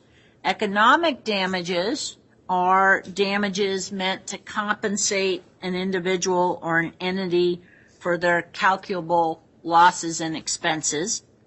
Non-economic damages are to compensate parties for harms like emotional distress, emotional pain, and suffering. And punitive damages are in general awarded to deter certain behavior and conduct in the future. Is anyone opposed to awarding monetary damages to parties that show that they have suffered actual injury in any form, economic, non-economic, or requesting punitive damages? Anyone have a problem with that concept of damages? Seeing none.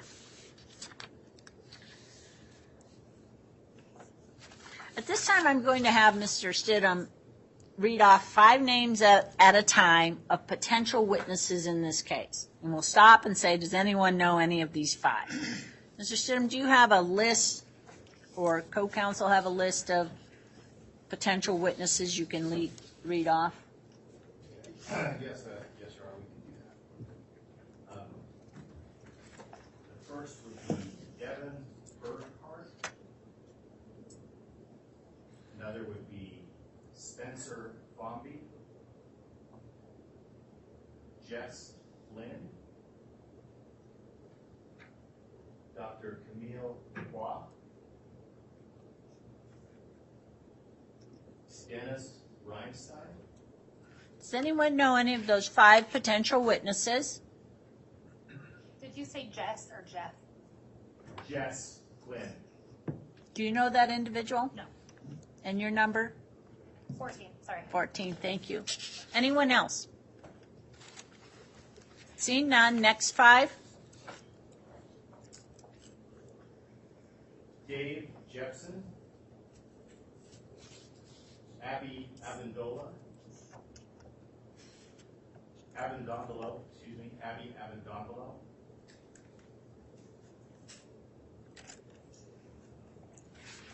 Dr. Frank Johnson, Dr. Jim Souza, Kate Fowler. All right. Anyone know any of those potential witnesses? Juror 47, who do you know? I know Dave Jepson And how do you know that individual? in my work capacities. It's the kind of work I've been doing, and he has been the head of Department of Health and Welfare. So I have a close working relationship with him. So is he your supervisor in any way? No. You interact with him as another state employee? I interact with, so our office is called Office of Performance Evaluation. So we look at the project and agencies and policies for their efficiency and effectiveness.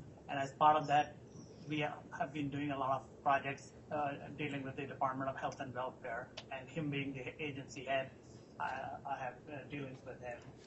So you've been personally interacting with him on other matters? Yes. So if that individual testifies, are you going to put more weight on his testimony because you know him? Or are you going to treat him like any other witness? As part of my job, I'm supposed to be objective and independent. That's the way I deal with him, and I don't think so I'll put any more weight on his Okay, testimony. so you won't be taking your background of other interactions with him and overlaying that on his testimony? No. Okay, thank you. Juror 24, who do you know? Can you restate the name Souza? Can you spell it for me? Dr. Jim Souza, and it's Souza. Okay. It's potential that I might know this person as a prior doctor of mine. Okay, how long ago? 7-ish years. Okay. In your interactions, if this is the same doctor, if that individual testifies, do you have any negative views about him as your former doctor such that it could impact your weighing of his testimony? I mean, I have a better doctor now, but no. Okay.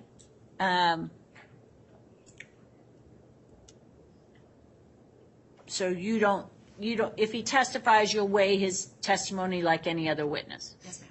Very good. Thank you. Anyone else? Seeing none. Next 5. Dennis Masaros, Jeff Fuller, Steve Hansen, Sean King, Chris McGilvery. Anyone know any of those potential witnesses? Seeing none. Next 5. John Coggins, Kristen Nate, Kelly Shoplock, Zach McCraney.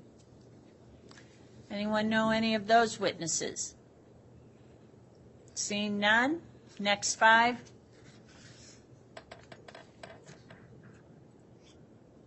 Andrew Herrick,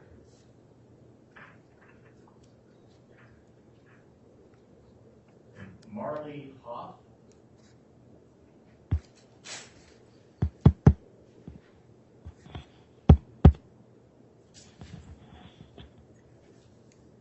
oh, sorry, Your Honor, I forgot. 3 names. Chantel Coker, Dr. Michael Eaton, Kyle Raker. Anyone? Oh, Juror 59, who do you know? Dr. Michael Wheaton, he's my son's pediatrician. All right. Do you see him regularly then? I just saw him a few weeks ago for my son's wellness checkup. If he testifies in this trial, do you think you would weigh his testimony just like any other witness regarding the facts of this case? Absolutely. Do you feel like you would put more weight on his testimony than any other witness? I don't think so. You think you could evaluate him like any other witness? Yes. Okay, thank you. I'll let counsel do further follow-up if he wishes to. Does anyone else know any of those potential witnesses? Anyone else that you wish to make the potential jurors aware of, counsel? No, Your Honor. Thank you.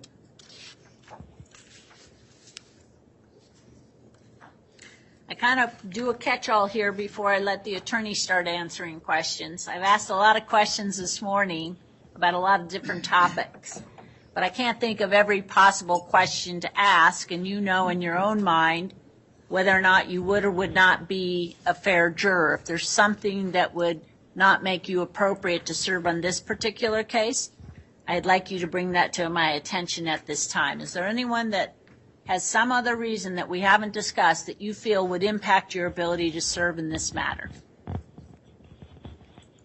Juror 118. I just have clarification. I have a test on July 18th, and it's at like 3 o'clock, so I don't know if like the trial will be during that time or not. I can't give you a pass for a test. That's fine. I just wanted So- to make sure it doesn't conflict. No, it would conflict. Okay. So it's at 3 o'clock on which day? July 18th. Tuesday? Yep.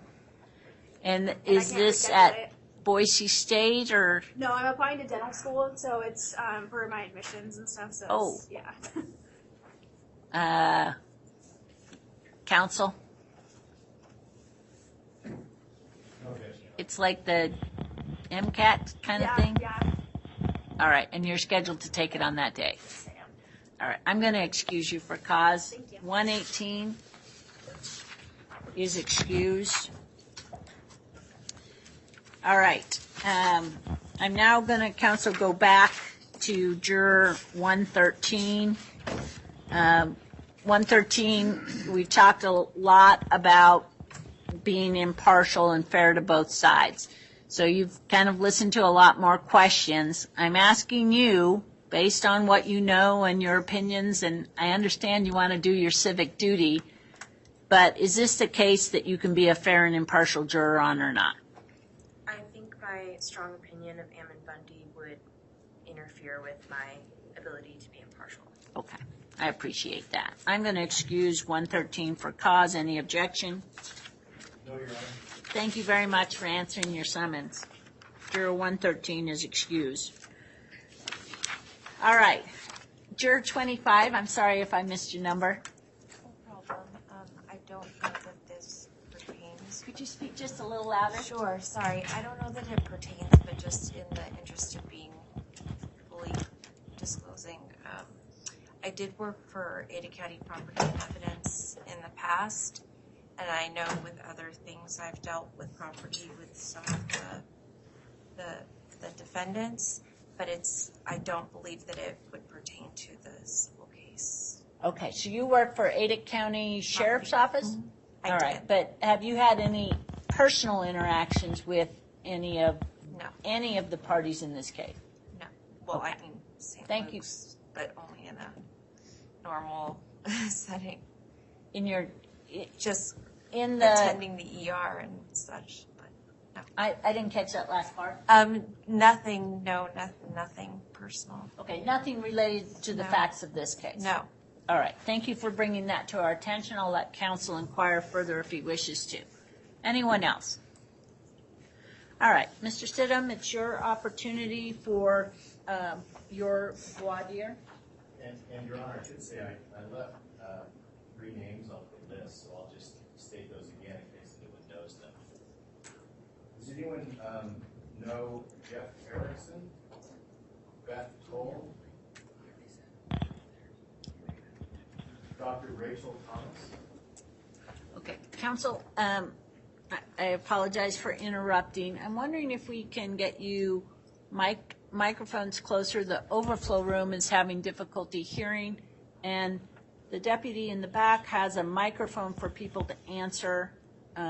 Let's go ahead and have that handed out to people who are answering questions of counsel, and you can use this microphone. Thank you.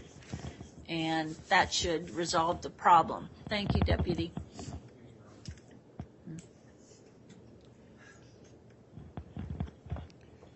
So, thank you. And as the judge mentioned, this is an important part of the process where we understand folks may not just be the right fit for the case. And I'm going to be asking some questions, directing them to you individually. Please understand it's just part of the process. There's no objective to embarrass anybody or ask an uncomfortable question. It's just part of the process. So as the court has explained, this is unusual in the sense that it's a default proceeding. The defendants will not be here at trial.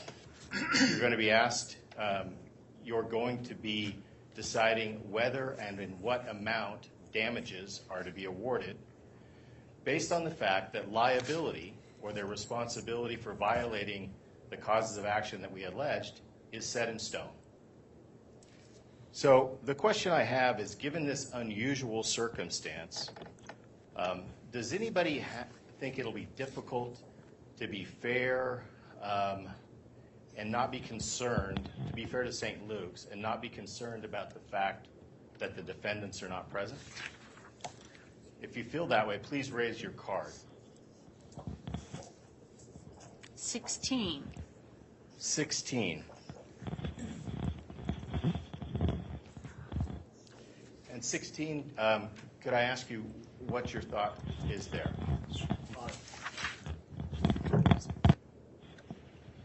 Yes, I just feel that without hearing both sides, it's hard to make any decision at all. Is it fair to say that without both sides present, you feel like you couldn't be fair and make a fair judgment of damages?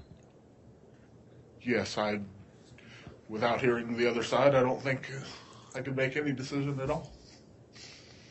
Can we remove for cause? So, sir, just so I understand, because the other side isn't here, you feel like it would be unfair to decide the matter? Yes. Okay. Then I can't control a person's presence or non-presence, so I am going to excuse you for cause because this case will have to be decided without the presence of the defendant since they elected not to appear today. So your number again? Juror 16 is removed for cause. Thank you very much for answering your summons. There's some other numbers, counsel. Yes, juror number 50, could I ask you to share your thoughts on that while you raised your card? Similar. It's just hard to. It feels like it's not having both sides represented when the other person doesn't appear. But at the same time, I'm presuming when you say the defendants elected not to appear, they were given the opportunity to. So that's kind of where they made their decision. So, I feel like I could still make a fair decision based on the evidence presented in this room. And if the defendants chose not to be in this room, it just doesn't feel quite right, but if that's what they chose to do.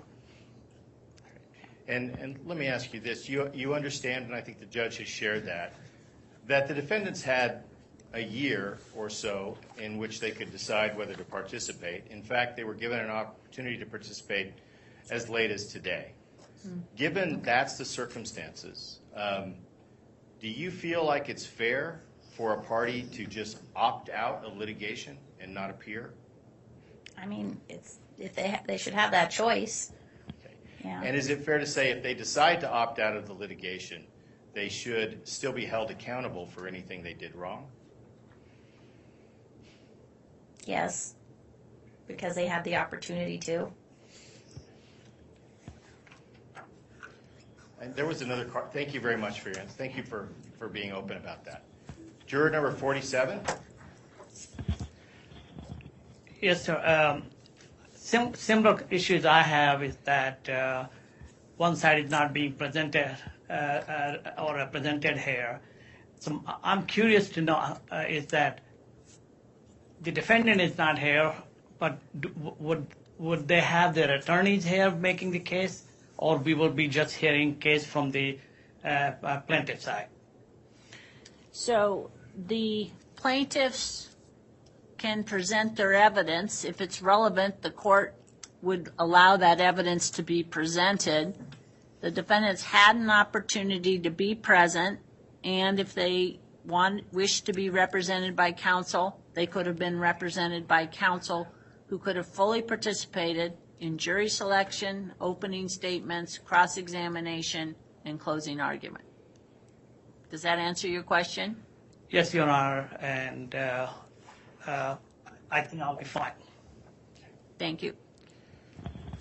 So similar, by a show of cards, if you would, who feels some level of sympathy to the defendants through their choice not to participate, owing to their choice not to participate? Thank you. Is that juror number 121? Thank you.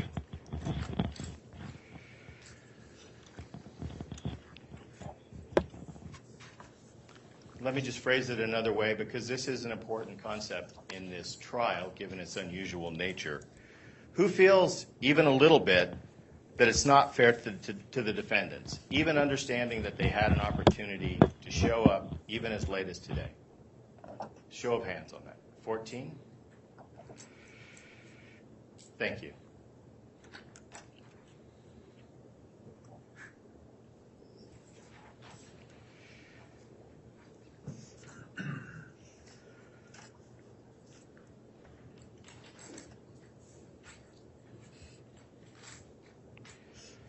Going to ask questions on a little bit different topic now.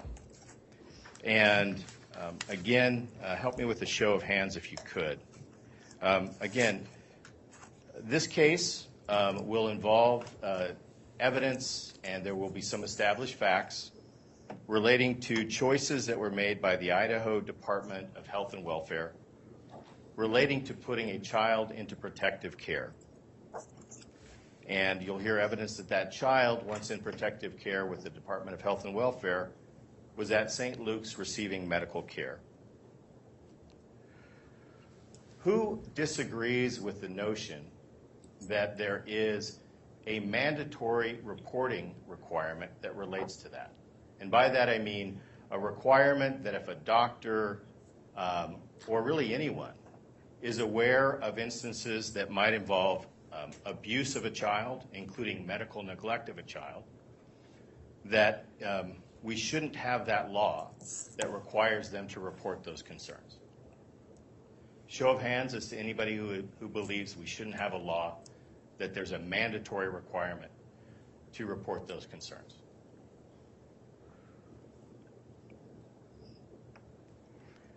Another thing that you're going to hear relating to that mandatory reporting is that the focus of Department of Health and Welfare is on the child. It doesn't matter whether the parents' intentions were good, but perhaps misplaced. It doesn't matter in a lot of respects as to what went wrong if a determination is made by the Department of Health and Welfare that this child needs medical care and is currently suffering medical neglect. Who has concerns of the Department of Health and Welfare pursuing laws which allow them to take an infant into protective care even if the parents were not intentionally neglecting the infant? Anybody who has concerns about that? Thank you. It's juror number 121.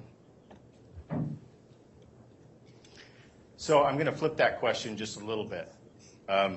Who feels that the rights of parents are so important that a medical professional should never be able to override the choices of a parent when it comes to the health of an infant? Anybody feel that way? Thank you.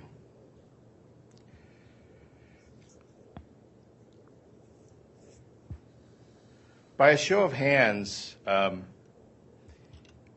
is there anyone here who's ever followed or supported a group like Save the Children that focuses on addressing organized child trafficking?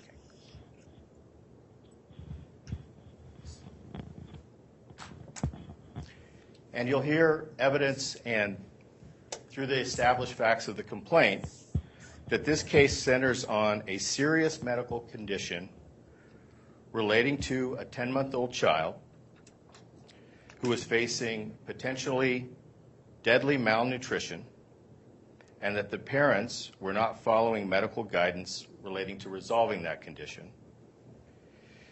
It's not St. Luke's role or the role of its any personnel to decide whether that meets the definition of child abuse or neglect. Rather, their focus is to be solely on the medical condition of the child. The defendants, however, did publicly make a claim of child abuse and claimed that it was St. Luke's and its personnel who were abusing this infant, as well as other children. And now that's not just our position, that's part of what has been determined in this default process.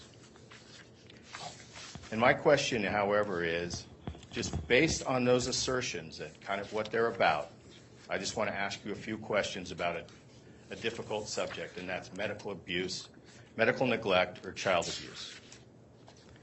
And for this, I want to give you two choices and ask which one's closer to the way you feel. On the one hand, some people believe child abuse, including medical neglect and child sexual abuse, is pervasive, and that it's organized, and that this is often led by powerful people and institutions. So that's one area. The other end of the spectrum would be other people believe that while there are examples of child trafficking, child abuse, sexual abuse of children, that's more likely to be a problem within the family and rather than a sinister conspiracy of large groups. So on the one hand, more organized conspiracy relating to hurting and abusing children. The other hand, it's more prevalently a family issue, tragic as that may be. So raise your hand if your perspective is closer to the perspective that it's more likely to be, the child abuse is more likely to be part of some organized, institutionally led, larger group organization effort. Juror, would you mind raising your hand? Or raising your card. 18, thank you. Anyone else closer to that? Juror 89, thank you. So, the other side of the question, Who leans more towards the notion, tragic as it is, that medical neglect and abuse of children is more likely to be something that occurs owing to the family circumstances?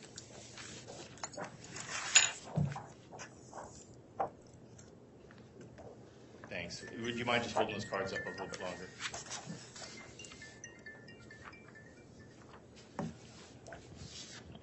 Thank you very much for that. And then I want to change topics just a little bit. By a show of hands, who agrees with the following statement? So again, who agrees with this statement? The spread of certain viruses and or diseases is a result of a deliberate, concealed efforts by some organization. Who agrees with that statement? Thank you. I'm sorry, there was an individual who I missed who agreed with that. I'm sorry, sir, could you hold up your juror number? 23. Thank you much. Thank you, juror 23. Thank you for doing that. Another question about whether you tend to agree with this statement. Recent significant events have been the result of the activity of a small group who secretly manipulates world events. By that I mean negative events. Do you believe the statement that those negative events in politics, in society, are likely to be the result of an activity of a relatively small group or that's concealed? Anybody feel that way? Thank you. Let me ask one more of those long two types of view questions.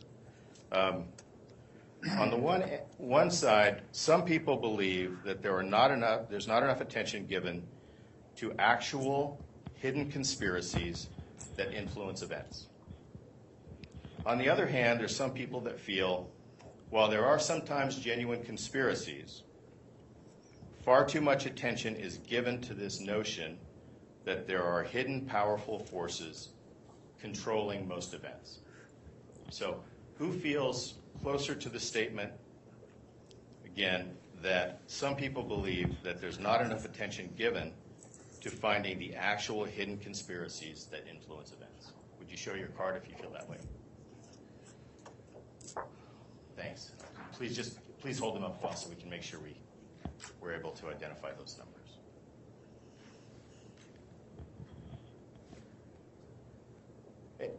I'll address that in a second. So this again is if you lean towards that type of a statement. And then, again, I understand some people might feel they're smack dab in the middle. I'll get to that with a follow-up. But again, the other side of that question, who leans more towards the notion that while some genuine conspiracies exist, far too much attention, including attention in the media, is given to the idea that there are hidden powerful forces controlling events? Who feels that way? Again, your patience in holding up those cards is appreciated. And then who feels like they're just in the middle on that question? That one's too hard to pick a side. Thank you very much for your patience on that.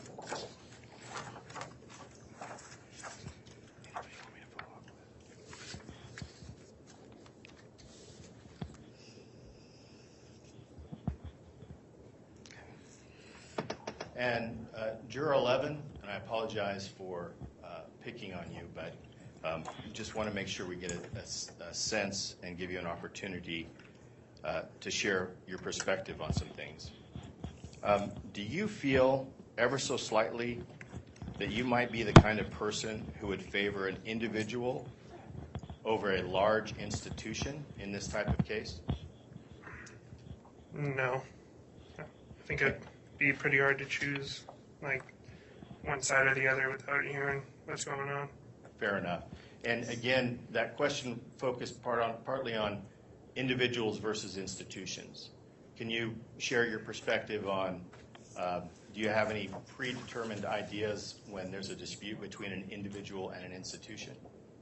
No, I don't have any preconceptions on that. Thank you very much, and thank you for letting me be being the first person I got to pick on directly. So thank you for that. Juror number 18. Do you agree with that statement from juror number 11? What he said, I would be open to listening to both. I don't think one is over the other.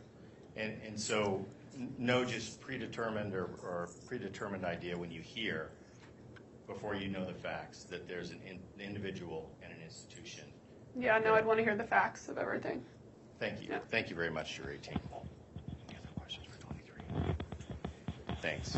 I'd like to ask some questions now about damages. As the judge said, that'll be, given the unusual nature of this case, that'll be the chore that you're facing, determining whether damages should be awarded and the amount of those damages. So most of you probably heard news about legal cases and thinking about money cases. Who feels that money damages in civil cases are just generally too high? The damages are just generally too high that you hear about being awarded in civil cases. Please hold up your cards again a little higher so we can see that. Thank you very much.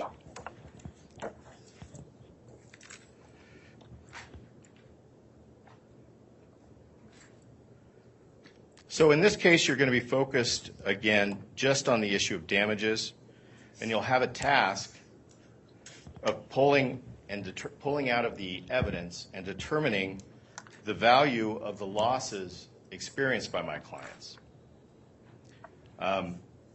Your goal will be to say, again, what the damages are. Who would be reluctant to take that step of putting a value on losses, to quantify it down to a dollar figure? Who would be uncomfortable with that? 43? Similar, thank you. Sorry, lost my card. No, sorry. I have a question, if I may. Yeah. So if Judge, I'm sorry, I just want to make sure the judge could hear. Is your question for me? It's a procedural question. Just a question to this, he's asking how do you feel about this and that. Well, we're talking about damage and monetary damages. So if, and this is my question because I don't know how this works, but if, say, the plaintiffs were awarded the damages that they are asking for, how do you know that the defendant will pay those damages? So the jury's obligation or duty is to determine appropriate damages, if any, and there's a different procedure if a party tries to collect on any judgment that they receive. But that's not the jury's job to determine whether or not those damages can be collected. So to follow up on this thank you for raising that. To follow up on that, again, by the show of your cards, who here would feel reluctant to award high damages without knowing whether or not the plaintiffs in this case would actually be able to recover those? Who would lower the amount of damages? And let me phrase it another way.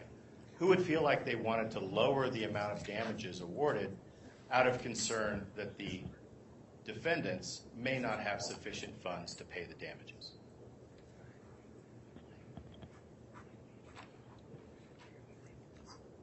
Thank you. Thank you. And you're going to be asked, as the judge identified, different categories of damages. One category of damages that you're going to be asked to address are damages related to invasion of privacy and emotional distress. Who here is of the mind that invasion of privacy is not something that you should seek damages for? Anybody have that mindset? Here is another question. Anyone here who believes that emotional distress damages are not real and shouldn't be compensated through the award of money.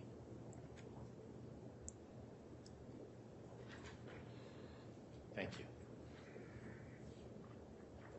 Along those lines, who feels that emotional distress damages are very real, and if the evidence justifies it, would justify a significant award of damages?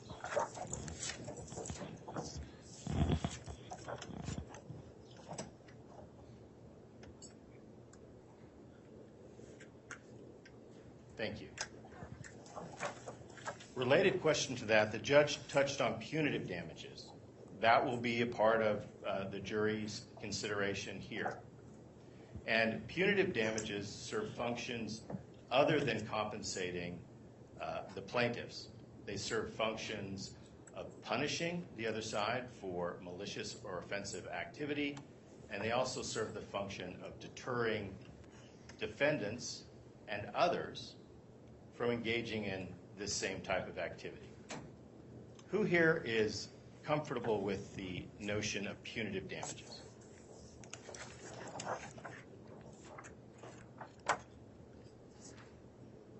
Is there anyone that feels, based on what they've heard in the media, that punitive damages awards in civil cases are just getting too high?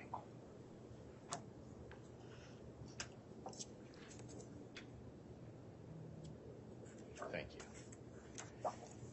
Anybody of the mind that disagrees with one of those notions behind punitive damages? And that's that notion I talked about a deterring future activity. Who thinks that punitive damages, who thinks that it's a good idea that punitive damages are used to deter activity from occurring again from the defendants or others similar to the defendants who might be considering such activity?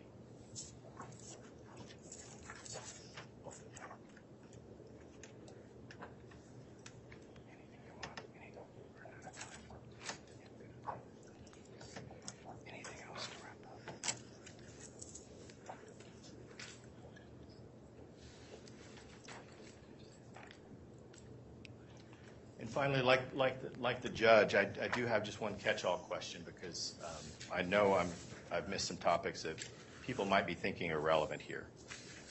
So the last question I always like to ask jurors when I'm in this situation is there anything at all that may in some way be relevant in this case that I haven't asked that would cause you to have some concern about being fair to my clients, the individuals, and to St. Luke's?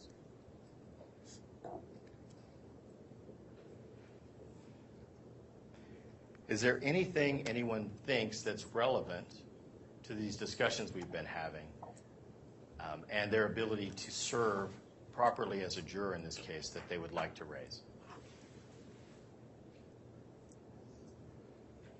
Juror 14? I'm not sure if this is relevant either. So I do have friends that are very much for Bundy, and I know that we were at a restaurant and did have a picture with him, so I just wanted to point that out. It's been years ago, but. That's really appreciated. That's exactly the type of things that we appreciate people raising. Thank you. Mm-hmm. There were some other folks who had their number up. Juror number 50?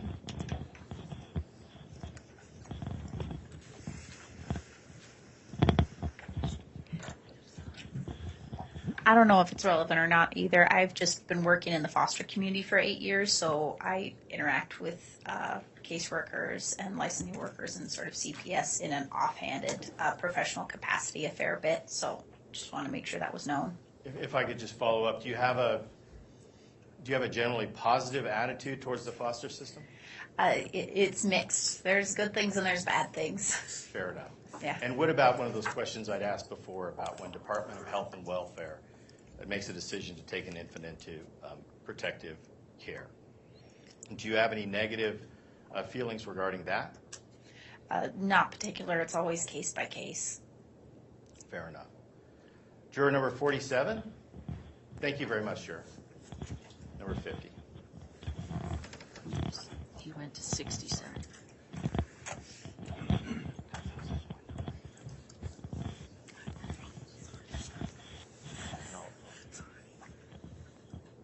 I'm Thank glad you, Juror. she mentioned her concerns about issue. In the last several years, my office has done 4 studies on the child protective system of Idaho and worked closely with the Department of Health and Welfare and others. Excuse me, juror number 47, the court reporter is having a hard time hearing you. Could you speak up or speak into the microphone? Sure. So during the last several years, my office has done 4 studies on child protection system. So, do you mind if I pause you right there? Yeah. So, do those studies that you've worked on, do they influence you or bias you in any way relating to the Department of Health and Welfare and Child Protective Services? We made recommendations about what needs to be improved in those reports. Okay. Is it fair to say that the reports you make typically include recommendations for improvement to agencies? Yes. Okay. So would you say that you have a negative opinion regarding the Department of Health and Welfare? No, sir. Thank you. I may add one more thing. Oh, We sure. are currently doing also following up on those 4 studies, the recommendations that we had made to make sure they are being implemented or not. So currently we are doing one more study. Thank you very much for sharing that. Appreciate that. There was another juror over here. Juror number 67. Hi. As others have stated, I also worked in the healthcare industry, and I was a social worker with Child Protective Services in Ohio. So my bias is for the child, for the betterment of the child, for the better of the child. So I just wanted to point that out. No, I appreciate that. That's exactly why I asked that broad question. Thank you for sharing that. And I believe there was one more juror. Juror number 89. You might want to just wait for the microphone. It's hard for the court reporter to hear.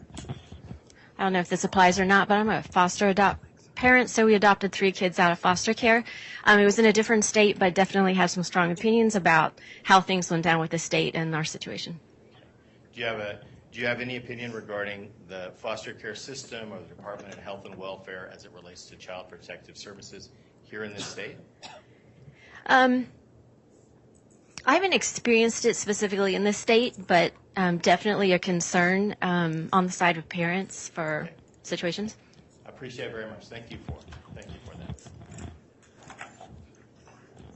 Judge, thank you very much. I really appreciate you being open and candid. I don't have any more questions, Your Honor. Do the plaintiffs pass the jury for cause?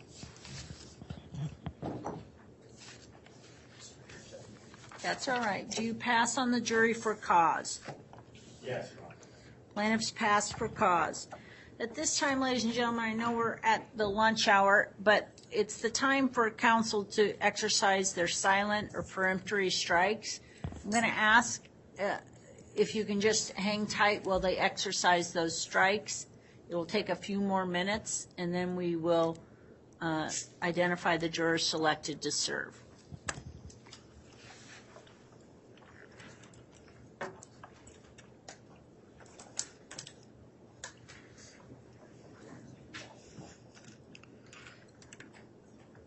Deputy.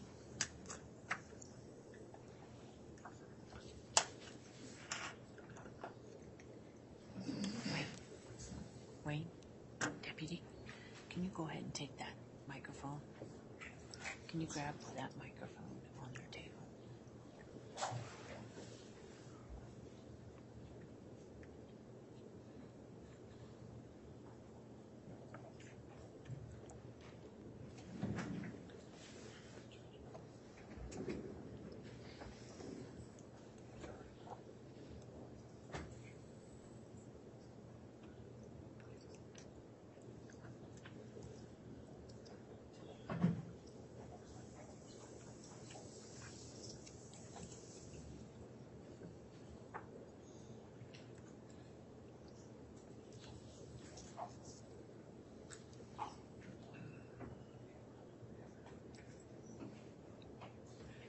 Judge, can I just ask for a clarification? All 6.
Perfect.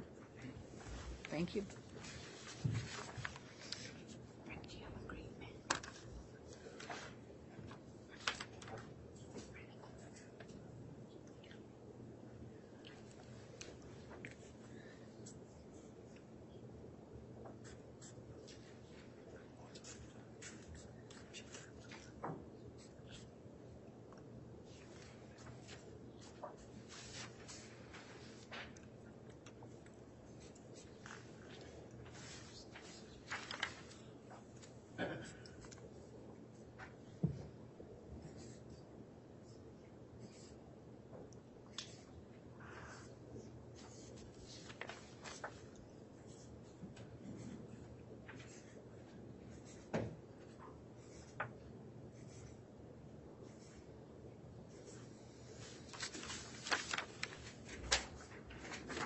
Mr. Stidham, can you check your list with mine?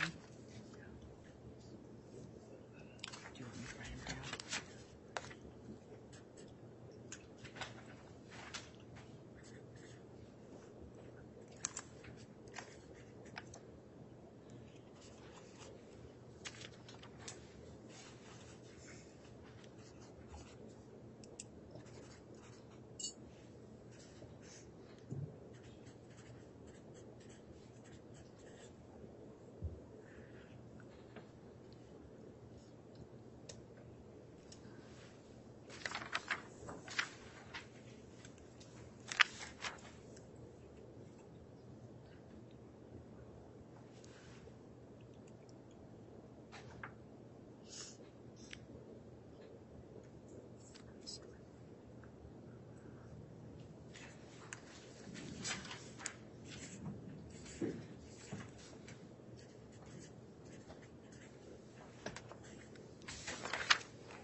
Mr. Stidham.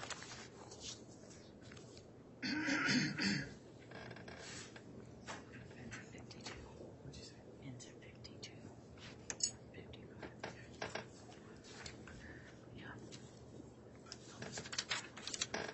It is? Thank you. All right, at this time, ladies and gentlemen, I'm going to read the numbers of the persons selected to serve in this matter.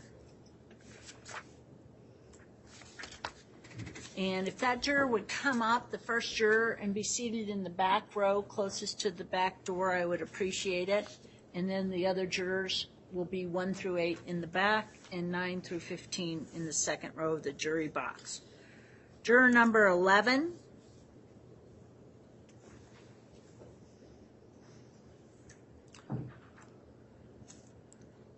Juror number 20.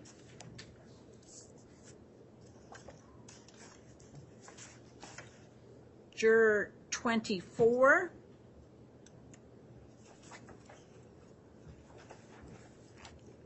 Juror 25.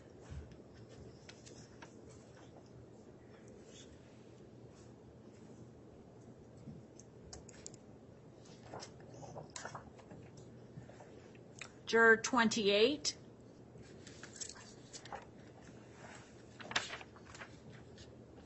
Juror 29. Juror 32. Juror 35.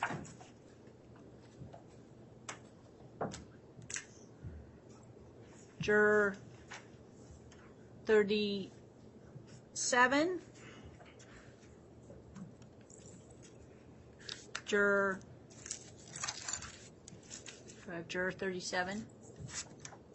Thank you.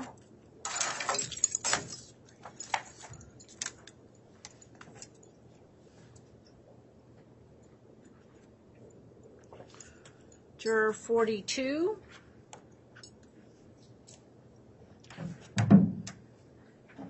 Juror 44.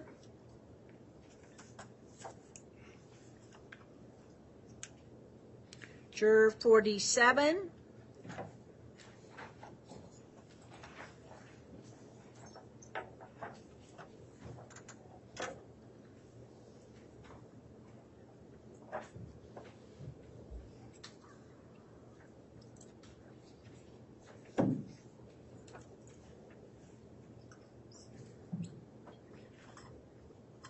Juror 48.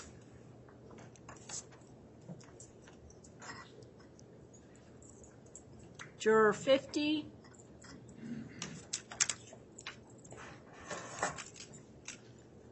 Juror 52.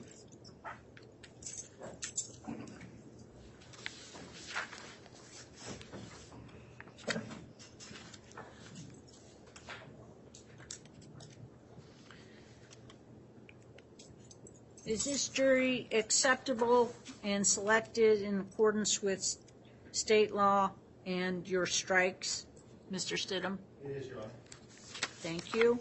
The court has noted the pattern of peremptory strikes and finds that there is no evidence that the strikes impermissibly excluded any cognizable class of jurors in violation of Batson v. Kentucky, 476 U.S. 79, 1986. The clerk will place these jurors under oath. If you could raise your right hands, please. Do you solemnly swear or affirm that you will try the cause now on trial and a true verdict rendered according to the law and the evidence? Yes. Thank you. All right.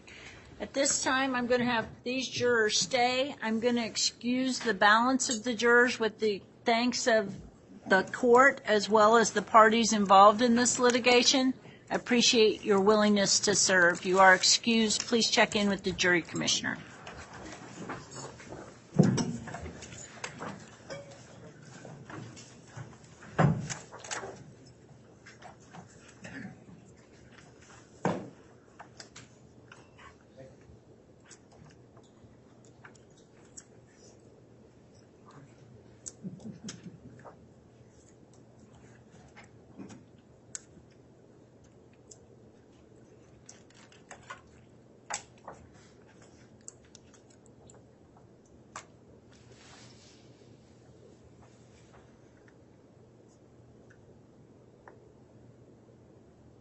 Please be seated.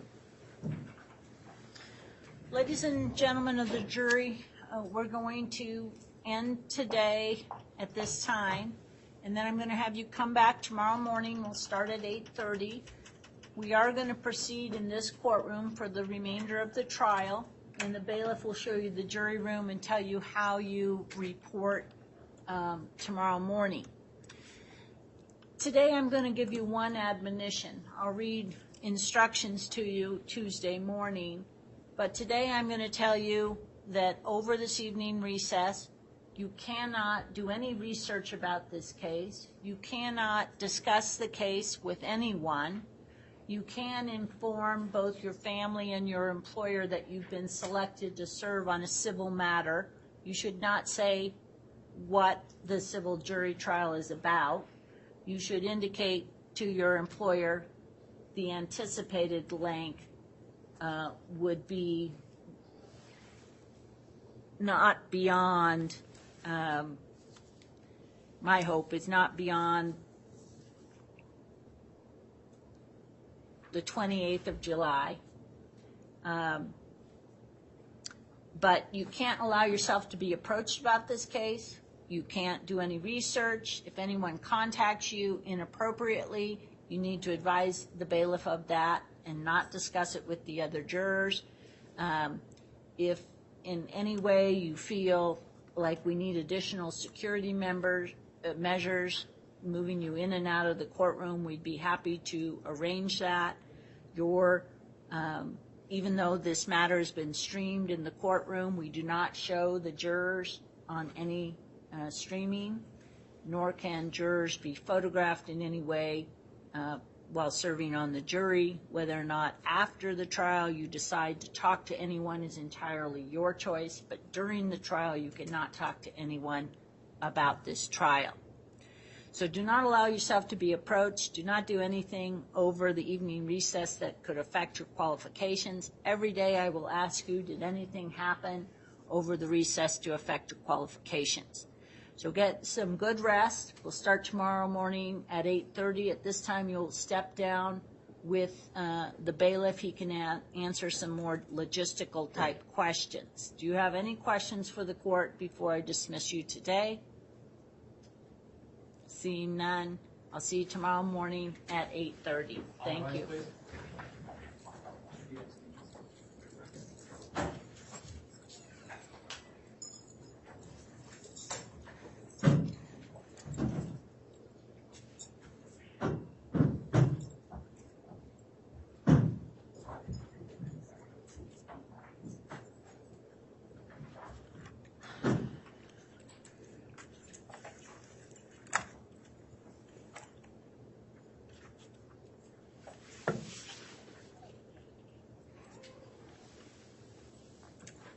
Please be seated. Counsel, the court is going to send out the court's proposed opening instructions. You can review those. I am going to be involved in drug court for a while, for the next 6 hours. So I would like another opportunity to review those as well. So I'll ask counsel to be here at 8 o'clock if you have any issues you want to discuss with the court regarding opening instructions, not closing instructions. You could be heard on those matters at that time. But 8 o'clock tomorrow for counsel, preferably, well, I guess we could talk about jury instructions without your clients being here, but I would like to start on time at 8:30 with your with opening statements. How long do you need for your opening statement? I would guess, Your Honor, perhaps an hour. Okay. So I'll read instructions. We'll have opening statements, and then we will proceed with evidence. I anticipate that I'm going to make lunch hour a little bit shorter and have lunch brought in for the jurors every day. So you may not have a full hour over the lunch hour before we start again to move the case along. Additionally, tomorrow we will not use the overflow room. Any members of the public who wish to attend and follow the rules of the court can be present in the courtroom. We will rearrange the tables and mark out certain rows for additional persons specifically involved with the trial. Are there any other matters you wish to take up today? Your Honor, we requested that the court read the complaint to the jury before, and that was trying to address, these unusual circumstances where they're to take the facts as true. It's of course long, but to us that would be the best way for them to get an understanding as to what it is that is the framework that they're working with. As part of the opening? Prior to the opening. Prior to the opening instructions, or as part of the opening? After the instructions, Your Honor, but prior to my opening statement. All right. So you're requesting that I read the Fourth Amended Complaint, but not that it be included as an instruction? Well, I guess.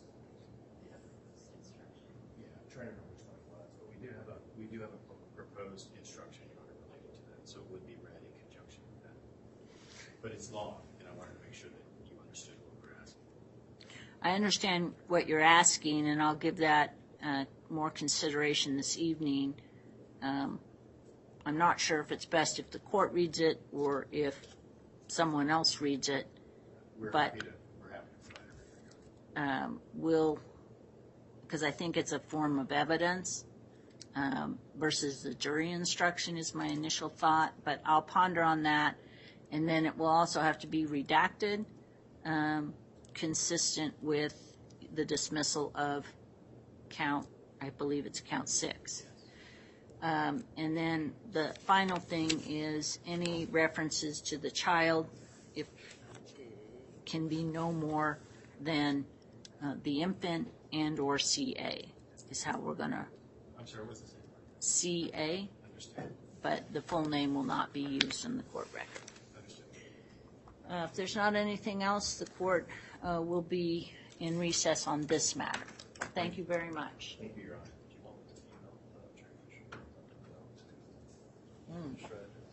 One more thing, the jury commissioner will release the 75 extra jurors set to call in for tomorrow.